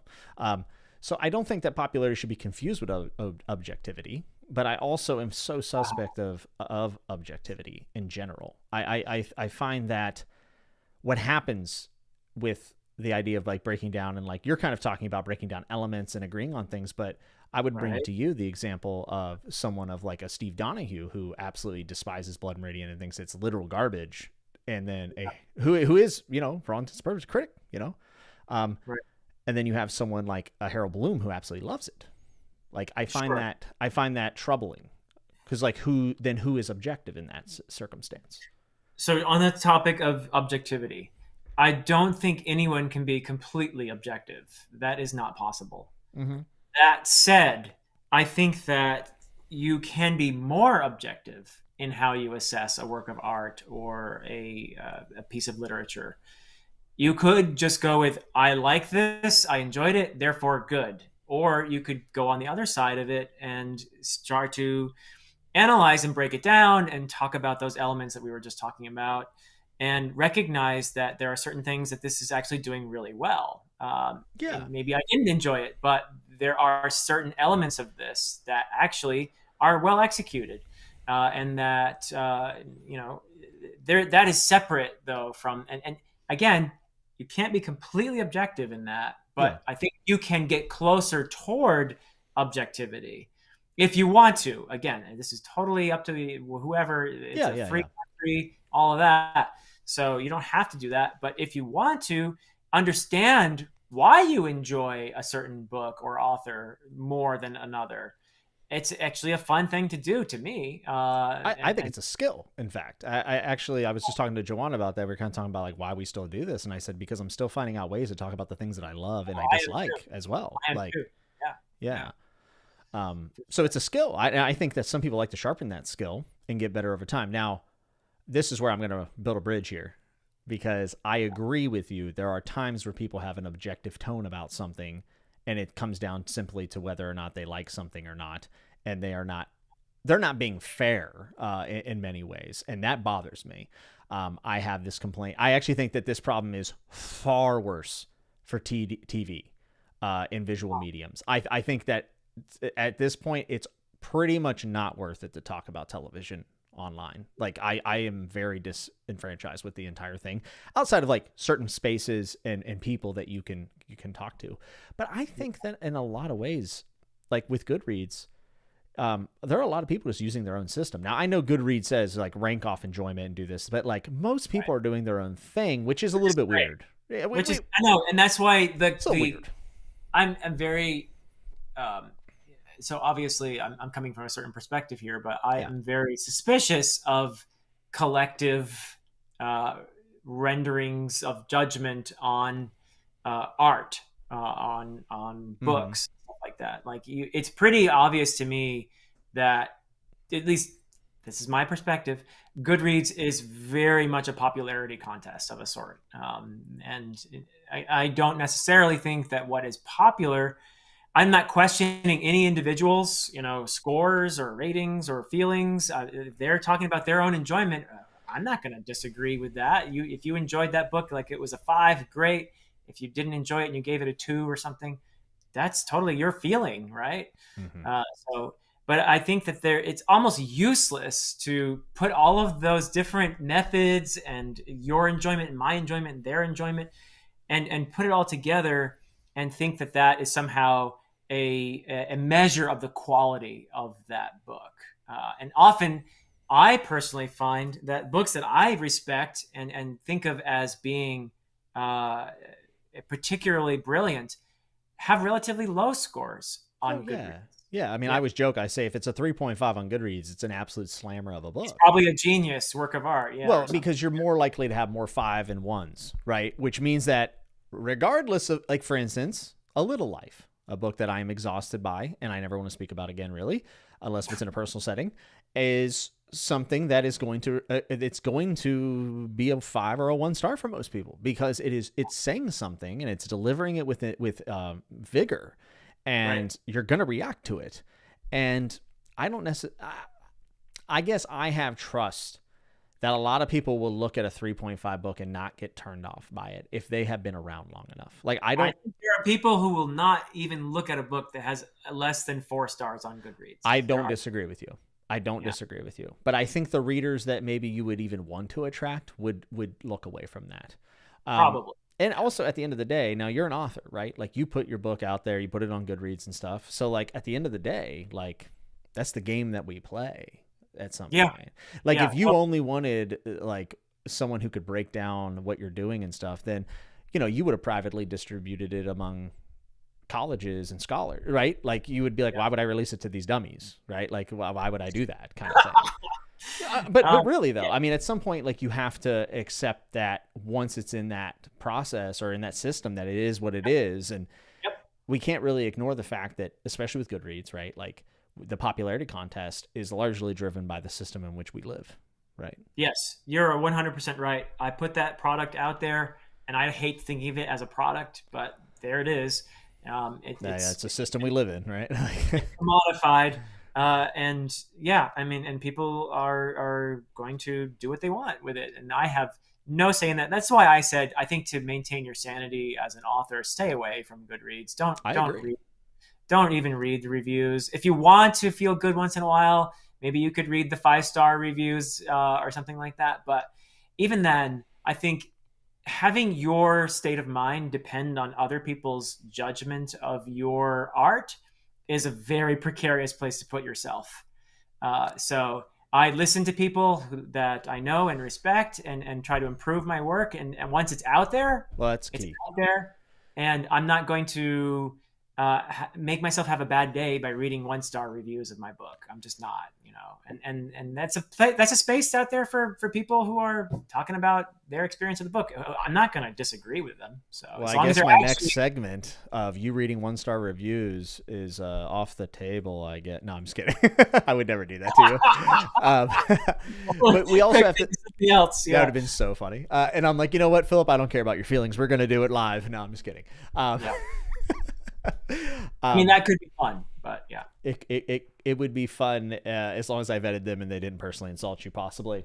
Or maybe those would be the fun ones. Who knows? Because those are ones you can just write off, right? You're like, okay. They are definitely out there. There are some out there that. Oh, I remember at least one. Yeah. You gave somebody a failing grade in school, is what happened, because they were mad at you. I don't know. Have I made enemies? I don't know. Well, I created multiple burners and left you 1-star reviews, but that was for the kicks and giggles. So I'm actually gonna eventually post a video. No, I'm just kidding. So I do think that we also have to take into account the audience, right? Like, yes. Like I always talk about this even with YouTube. Like I think we sometimes think everyone's watching, but they're not. And not everyone's watching. One of the things that always surprised me was that when I would talk about Joe Abercrombie or watch other people talk about Joe Abercrombie, I mean, Joe Abercrombie is one of the best-selling working fantasy authors in the world, and those videos don't do extraordinarily well in general. Now, him being on a channel, yes, whatever, but like just in general, like you can make a Way of Kings review, and it's gonna do well relative to whatever you do, like whatever your performance happens to be for your videos. And and at first I was like, why isn't First Law more like popular on YouTube? And I realized I'm like, most of Abercrombie's writers aren't on YouTube. So you have to think about, well, who's on Goodreads? Who's rating on Goodreads? Who's doing these things? How do we know? Right. And I think that it's pretty obvious whenever you see, some of the younger books, right, have more ratings than Blood Meridian or Hamlet or whatever the classic may be. So you always have to take that in regard too. And sometimes, Goodreads, it's an internet forum, and as such, it skews young. That's for sure. And it also, you can look back into the 19th century even at books that were immensely popular that nobody ever talks about anymore because they have a lot less literary merit according to the people who study books in that era. It's a funny thing, I guess. But at the same time, I also want to say that if a book is immensely popular, obviously the author is doing something right? I mean, depending on what the goal is. Well, that might be their audience. That might be their audience. Yeah, that may be their audience. If the author's goal is to write something that is immensely just entertaining and lighthearted and fun and something that you can escape to and just forget about when you're done with it, then who am I to say that's bad, right? I'm not going to put a value judgment on that. Yeah, I think what makes me a little apprehensive to the whole thing is like there is a sense of dismissiveness with everything that comes across negative or that we disagree with. And like a lot of it, like Goodreads, I think the primary audience is probably female. And I always feel like there's a little bit of like subtle misogyny with that. Like, it's like, oh, well, it's women. Like, of course, women. The truth is more females read than males. It's not even close. It's not even close. Yes. Yeah. And let me tell you something. If you're wanting to sell your book, you better be considering your female readership because teen boys' literacy rates are at an all-time low. Yep. Less than ever. And I could go into why I think that is, and that's just a conversation for another time in another space. But like, I almost feel like it's almost discounts. Like, oh, well, those are just the Twilight fans are, and I'm just like, I don't know if that's that. There's something about that doesn't feel right to me. I'm not saying you're doing that, by the way, but these are conversations I see around Goodreads. Like Goodreads is so polarizing for many different reasons, but it's one of the things I see sometimes that kind of bothers me. At the end of the day, people are looking for where they can find a curation of reads, and I think that's one of the reasons why YouTube book section is very successful and popular. And you actually see it right now in the way the things that people are really tuned into for book content is largely around trying to get as many opinions, as many books forced into a snappy video as possible, because that is what people want. They want you to curate their next read. And they say, okay, there was 12 books on this list. I only haven't heard of one of them on the TBR. Sounds great. Like, that's what people are after. And I think that that is largely what Goodreads accomplishes, is a quick view at 10,000 feet. And our hope has to be, and this is not the case, but our hope has to be that people will read the review and judge the review based on its merit, meaning that how did you write it? How did you react? I'm going to tell you right now, Philip, I went to Goodreads, and this isn't exclusive to me being on BookTube. This is even prior. Sometimes a 1-star review would sell me on a book. Mm-hmm. Yeah. So yeah, I think there is value there if you get to know a particular reviewer and you respect their opinions and you follow them on Goodreads and you want to possibly curate your TBR that way. Then that's great. I think that's fantastic. There are definitely good uses for Goodreads, I would say, but I am just wary of the collective nature of it, and also the premise that it seems to be that the only, and this is maybe just an exaggeration here, but the premise that the only thing that really matters at the end of the day is enjoyment. And I just want to push back on that a little bit and say, no, there are other things that matter when you're talking about art, when you're talking about literature, besides just your enjoyment. And yes, we can play semantics and redefine enjoyment to include other things, because yes, you're right that some people do enjoy being challenged and being made uncomfortable, I guess. Like, just to give an example, I did not enjoy reading Book of the New Sun. I didn't enjoy it, and there are people who do, by the way. But I am so glad I read it, and I'm going to reread it because I think it's brilliant, and it challenged me in ways that I found satisfying. But I would not use the word enjoy for that experience. That feeling of being kind of like, what? What is he doing here? Constantly being sort of sideswiped and wondering, wait, is this actually as awkward as I think it is, or is this brilliant? And just constantly. Sometimes it's our fault as a reader. Yeah. That's the thing I want to also put out there is sometimes I'm not ready for a book, and does that mean the book is bad? Or does that mean that I am just, as a reader, not in the space where I can appreciate it as much as other people can? And I think having some humility in that and admitting I wasn't ready for this book, but I'm going to try again and give it a chance, rather than, oh, I didn't enjoy this at all, 2-star, 1-star, whatever. I think that would be, how I would try to go about things myself. And I will also say that I think sometimes a 2 or 3-star isn't personal. It's all based on what I know people who think 3-star is a perfectly fine book. I had started, actually, I just stopped rating stuff on Goodreads because I was tired of having to field people arguing. I was just like, okay, I'm done. Yeah. It got very frustrating very quickly. But I started saying, hey, 3-star is a pretty good book. To me, okay, 3-star is good. Some people look at 3-star and say that's the worst thing that's ever happened in the history of humanity. I want to, Derry saying, hang on, my feminism is sparking. You're saying that women statistically read more than men and that Goodreads is a female skewed space and so more. No, I'm saying literally the opposite. I'm saying that we should be careful not to be dismissive of Goodreads because I see people saying, oh, we should dismiss it because it's young females. And for me, that's a huge red flag of we've lost the plot at some point. What I'm saying is that what resonates with someone who maybe has been reading for 50 years may not resonate with a group, let's say, of teenager, or even, let's say, women in the 20s or 30s or 40s. I'm not saying they can't like those things, but I'm just saying that they might have different tastes. Therefore, it would be reflected in the amount of reviews on certain books, the rating on certain books. I'm arguing the opposite, if anything. Yeah. No, we're not being sexist. We're being ageist. Yeah. Old people. No, I'm just kidding. SS. We talked about Berserk an hour and a half ago.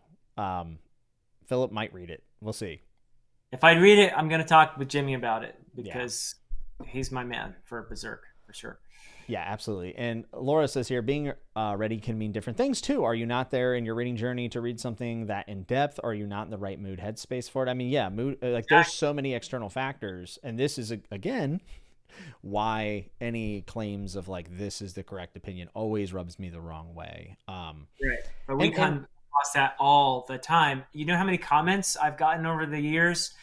How could you say that X is not the best book of all time? You're an idiot. I'm never watching you again, you know? yeah, it's like How, having anything other than Tolkien at one. People freak out, kind of like you always get that one commenter. It's like, come I on mean, now. there's that, or I've come across it quite a few times. I just had a comment the other day on my favorite authors, and this is very personal. It's my favorite authors, but one person said, "Well, I saw that Sanderson's not in your top 10, so I stopped watching your video." So okay, and then that's not to say that Sanderson fans are more like that than other fandoms. There's just more of them, so it's more likely. There's more to of them. That's yeah. all. There's That's more all of them, and but that idea that somehow you don't like exactly what I like the same way I like it, therefore you're useless. You know, it's to me, wow, how are you ever going to learn anything that way? You know?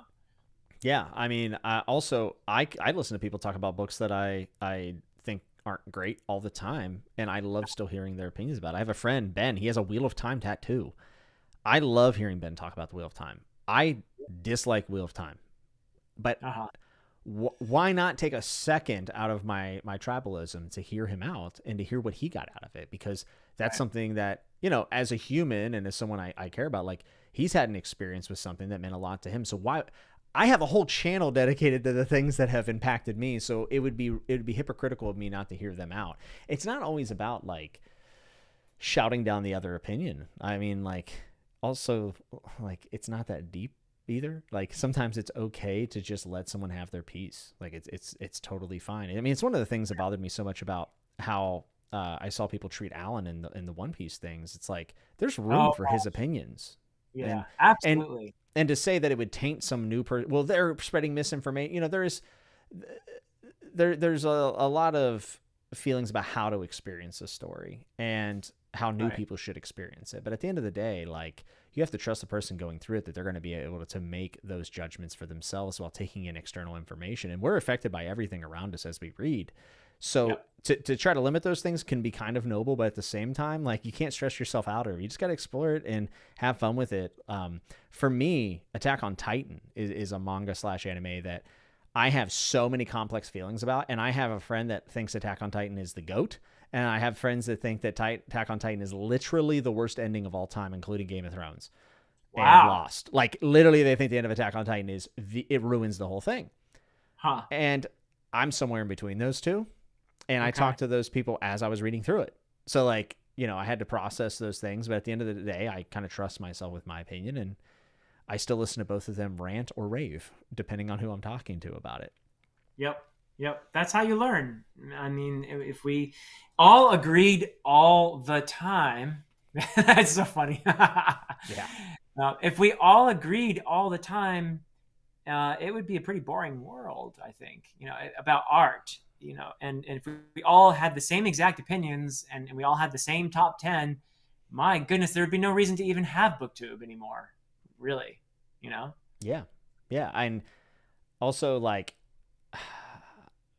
yeah, Alan, you're right. AOT ending, not great, but there were problems way before me and Alan actually completely in agreement, I think, on Attack on Titan. Like him and he was going through it, and I have like some really big hot takes when it comes to Attack on Titan, like that I've never found anyone else really agree with me on besides like two people, and one of them happens to be Alan. So it was really fun watching Alan go through it. And I didn't inform him at all. Like I was like, oh, hey, how's it going? And he's like, this thing's stupid. And I'm like, yeah, I agree. Like, yes. You know, it's fun when you find your tribe. Don't get me wrong. When you find someone that can reaffirm it, but it also, it can be a quicksand moment to kind of get caught up in it and feel like everyone else, you know, we got to go to war with them or something. But I don't know, man. I think that there's different ways of rating books. I think there's different way of evaluating art. And I am very hesitant to say which one is correct and which one isn't. But I know correct is probably the wrong word. You know, I agree. Yeah. Which one is, you know, more valuable? Maybe that's the way of going about it. But you know what? That's going to depend on each and every person to decipher. And I know for me, I care more about the words being used when someone's talking about a book than I do the star rating. And in fact, there's times where people give 5 stars to a book and I hear them talk about it. I'm like, man, it sounds more like a 3-star book to them. But like maybe something about it just made it become a 5-star, and that's totally cool. There's also the challenge of people not listening to what you say, though. I mean, that I know you've had that. You'll say something in a video and be like, I'm making it very clear. And then someone will disregard that and leave a mean comment. That does happen still, which can be frustrating. Constantly. Yeah. Yeah. Yep. And I don't give stars or ratings out of my own preference, because for me personally, and I have no problem, again, please don't misunderstand me. Take them out of context, folks. You heard it. Yeah. Oh God. People who use stars, you're absolutely beautiful. I love you all. But I don't use them because I don't find them particularly meaningful. And honestly, I feel like if I use them over the years, it would change for me. What I think of as a 3 as opposed to a 4 or 5 or whatever. And I have to grade people for my day job, and I just don't want to do that. The grading honestly is my least favorite part of the whole teaching gig. If I could, like the college I went to, yes, Alan, I know you, he's actually gleeful because I have to give a score to the SPFBO books. He loves that. I know he does. He does. Yeah. He actually loves it. I know. But yeah, I find grading to be the worst part of teaching. And in many ways, I feel that grading gets in the way of real learning. And that, it does. It just does. The tests are the worst way to encourage someone to embrace what they're supposed to be learning, in my opinion. They're much more. I went to a college with no grades, and I loved it. It was so liberating. And everyone was there to learn. No one ever asked the question, how do I get an A in this class? That is not a question I particularly enjoy hearing, because all I hear is, I want the A. I don't care if I learn anything or not, but I want to get an A in here, and honestly, I feel that if we could just do away with grades, people would enjoy learning a whole lot more. So would you say that you're more of a journey before destination guy? Would you say that maybe a wise man once said these words?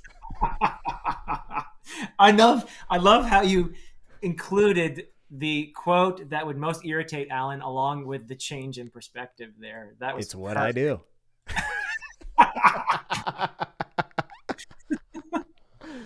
Oh no. I am not a teacher, so I don't have many thoughts about grades other than the fact that there were some times where I got C's and B's in classes that I got a lot out of and still remember to this day. Yeah. And I think those teachers still liked me in despite of those grades. And I think that they liked that I was so engaged. So I think that that's a fair way of looking about it. And maybe thinking about the book as you read it and waiting for that final judgment. I find myself doing this sometimes. I'll be like 60 pages and I'm like, it's probably like a 3-star kind of book. I never have that thought. Yeah, and I've caught myself and I'm like, that's kind of damning it before I let it play out. I'm more likely to say this is feeling like a 5-star book, though, to be honest with you. Like, okay, I was like 50 pages into Book Thief and I was like, fuck, this is amazing. I think that's a little different because essentially that's just code for I love this book, right? So yes, and also I think it could also set up the book though, like with unrealistic expectations. Who knows? Like, I don't know. It's hard to be fair at all times. So we just kind of have to experience the things and try to relay that experience as truthfully as we can, and being consistent. I do also think though that if you DNF a book, then you really should not rate it. You can review it and talk about why you DNF'd it. But my personal feeling is you didn't actually read that book. So why are you giving it a rating? You don't think, right? What do you think about that? I'm gonna throw this at you because I've been talking about this with a couple of people on the side because I've been having this thought about this a lot lately because endings don't matter all that much to me. Like, of course, I judge an ending by how good it is or whatever, but like, I don't finish shit all the time, dude. Like, and it is so common for all of us to DNF TV shows that we're loving. Like, I know so many people are like, oh man, I love the first season of The Wire. I'd never watch past the first season. But they'll say it's their favorite show of all time and give it 5 stars. Now, my question is why is that so acceptable in a movie series or a TV show or even an album of music? Now that singles are kind of the thing, I guess that isn't as relevant now. But like, Video games, right? People start video games, play the first half and say, I know this is a 5-star game, but I'm not going to finish it because like I got what I needed out of it. Why is it that there's so much more dogma around finishing books? Like, why is that? I can't speak to video games because I never play them. But in terms of television shows, I do think that you could rate, if you watched a whole season of that show, you can rate that season. You obviously you would want to touch the second season or whatever beyond where you actually watched.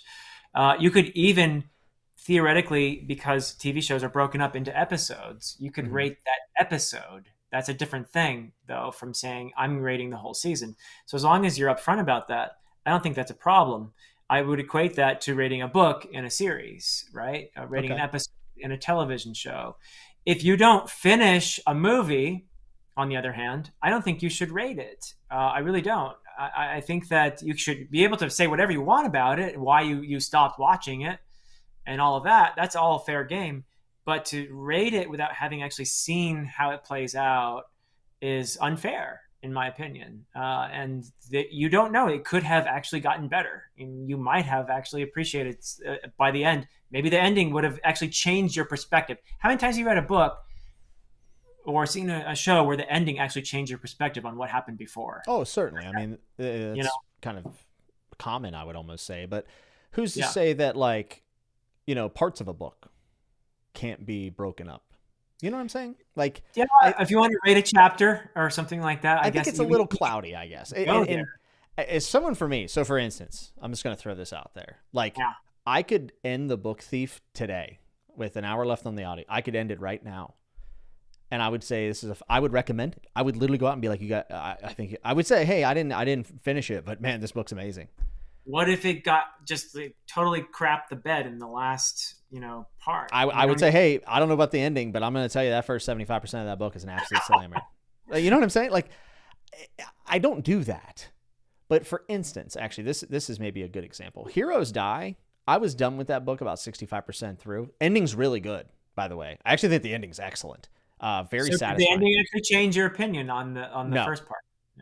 No, it didn't at all, because at 65%, I had figured out what Stover was doing, and that was what I was more interested in than the plot. And I figured out the themes that he was working with, but also his conversation with other media. And I was like, oh, this is really neat. But once I had that and I kind of solved that puzzle, I said, okay, well, let's find out what happens to Cain. But I was like, oh, like I could have easily ended that book. And I don't know. And I'm saying I like the ending. I think the ending is actually a great ending. And that's great for people who care about endings a lot. But my experience didn't vary at all from 65% to the end of the book, because I kind of knew how I felt about it at that point. And it was one of those things in my vlog. I said, well, let's see how the ending goes. Maybe the ending will be a stinker, or maybe it'll be great. It delivered. It was good.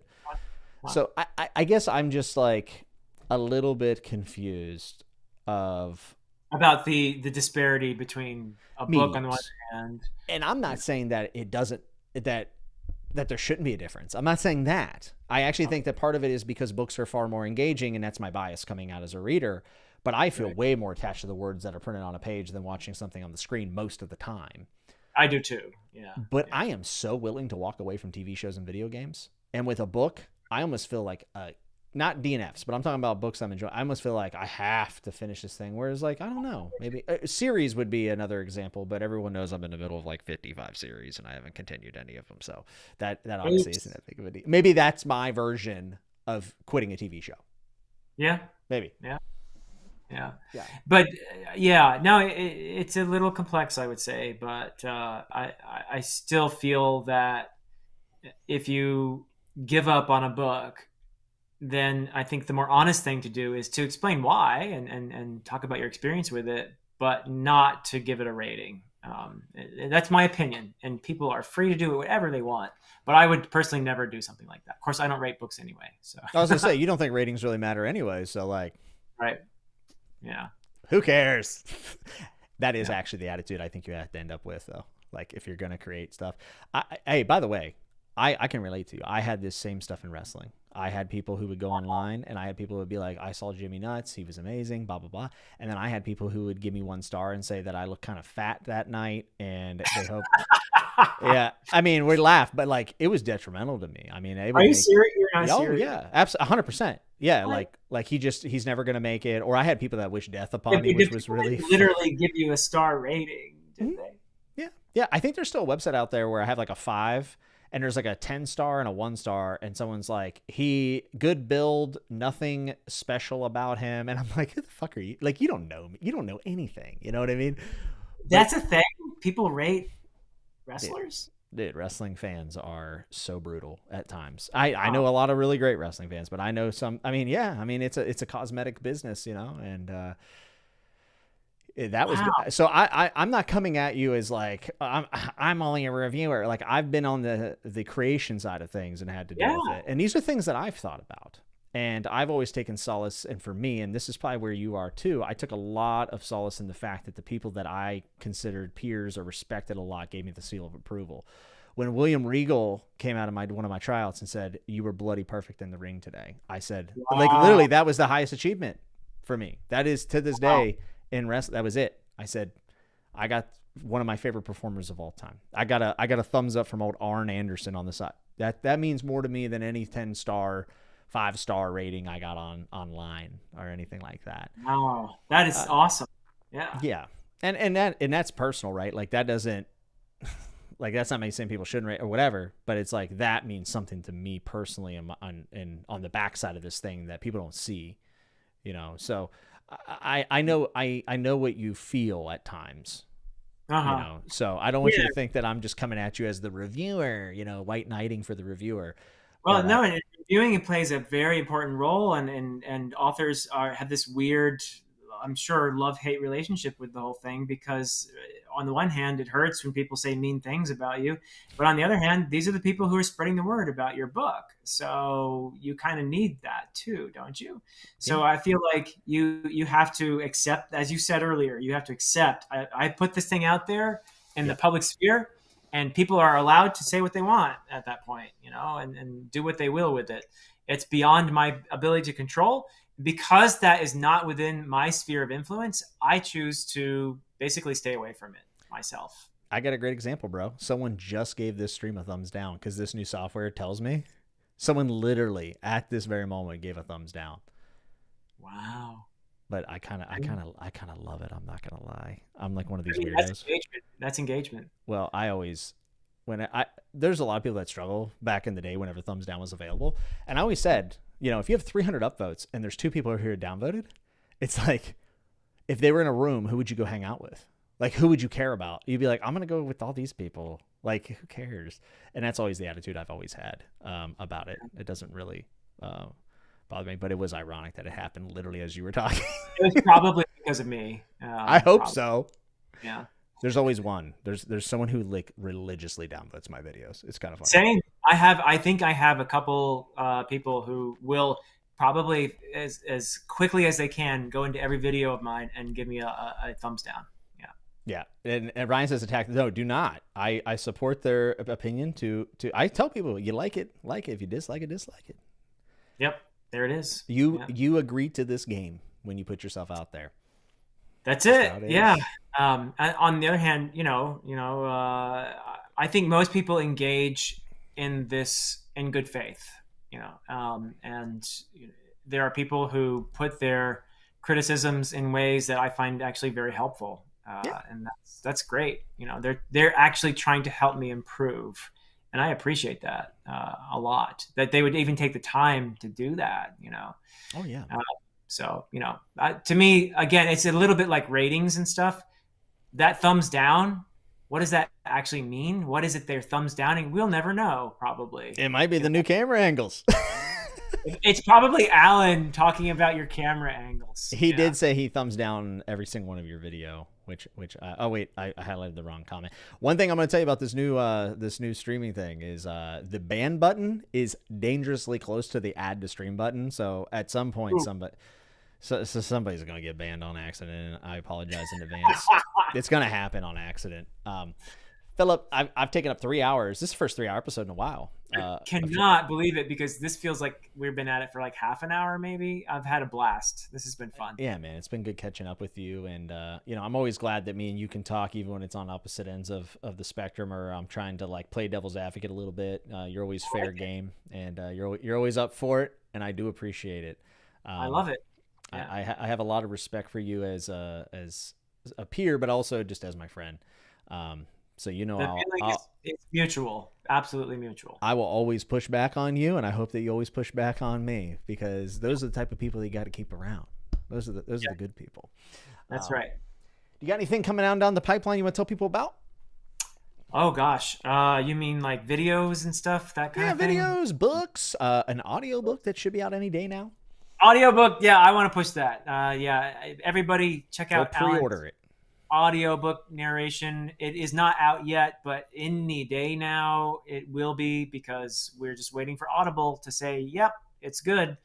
I'm so excited for it. I think the world is going to be a better place because of Alan's narration. So, yeah. I certainly would agree, even though he's a little bit prickly around the edges. He happens to be a very talented and hardworking guy. And we do love him here on Chatting with Nuts in the Fantasy Network. Philip, I also love you, and I appreciate you for giving me so much time. And I think your generous wife for also letting you hang out with me for 3 hours. It's very cool of her. I already am pre-ordered the book, so I've done my part. Folks out there, you should do it as well. Go out, check out Philip's channel if you haven't. It's getting quite massive, so you should jump on it before it gets too big, where you can't respond to all the comments anymore. I'm trying. It's tough. It's tough on those One Piece videos. Oh my goodness, you know it. It's very hard. But Philip from Bottom Heart, thank you. I appreciate you. And let's not wait a year till we do it again this time, okay? Okay, my friend, I am here, and I'm looking forward to chatting with you and Alan about One Piece soon. I am too. And maybe Saga. Maybe we'll do some Book of the New Sun. I think we should probably try to get together a little more often. I think that would be a good plan. Let's do it. Absolutely. Folks, if you enjoyed this stream, I would love if you hit like, and if you dislike it, you can hit dislike and join the other two people.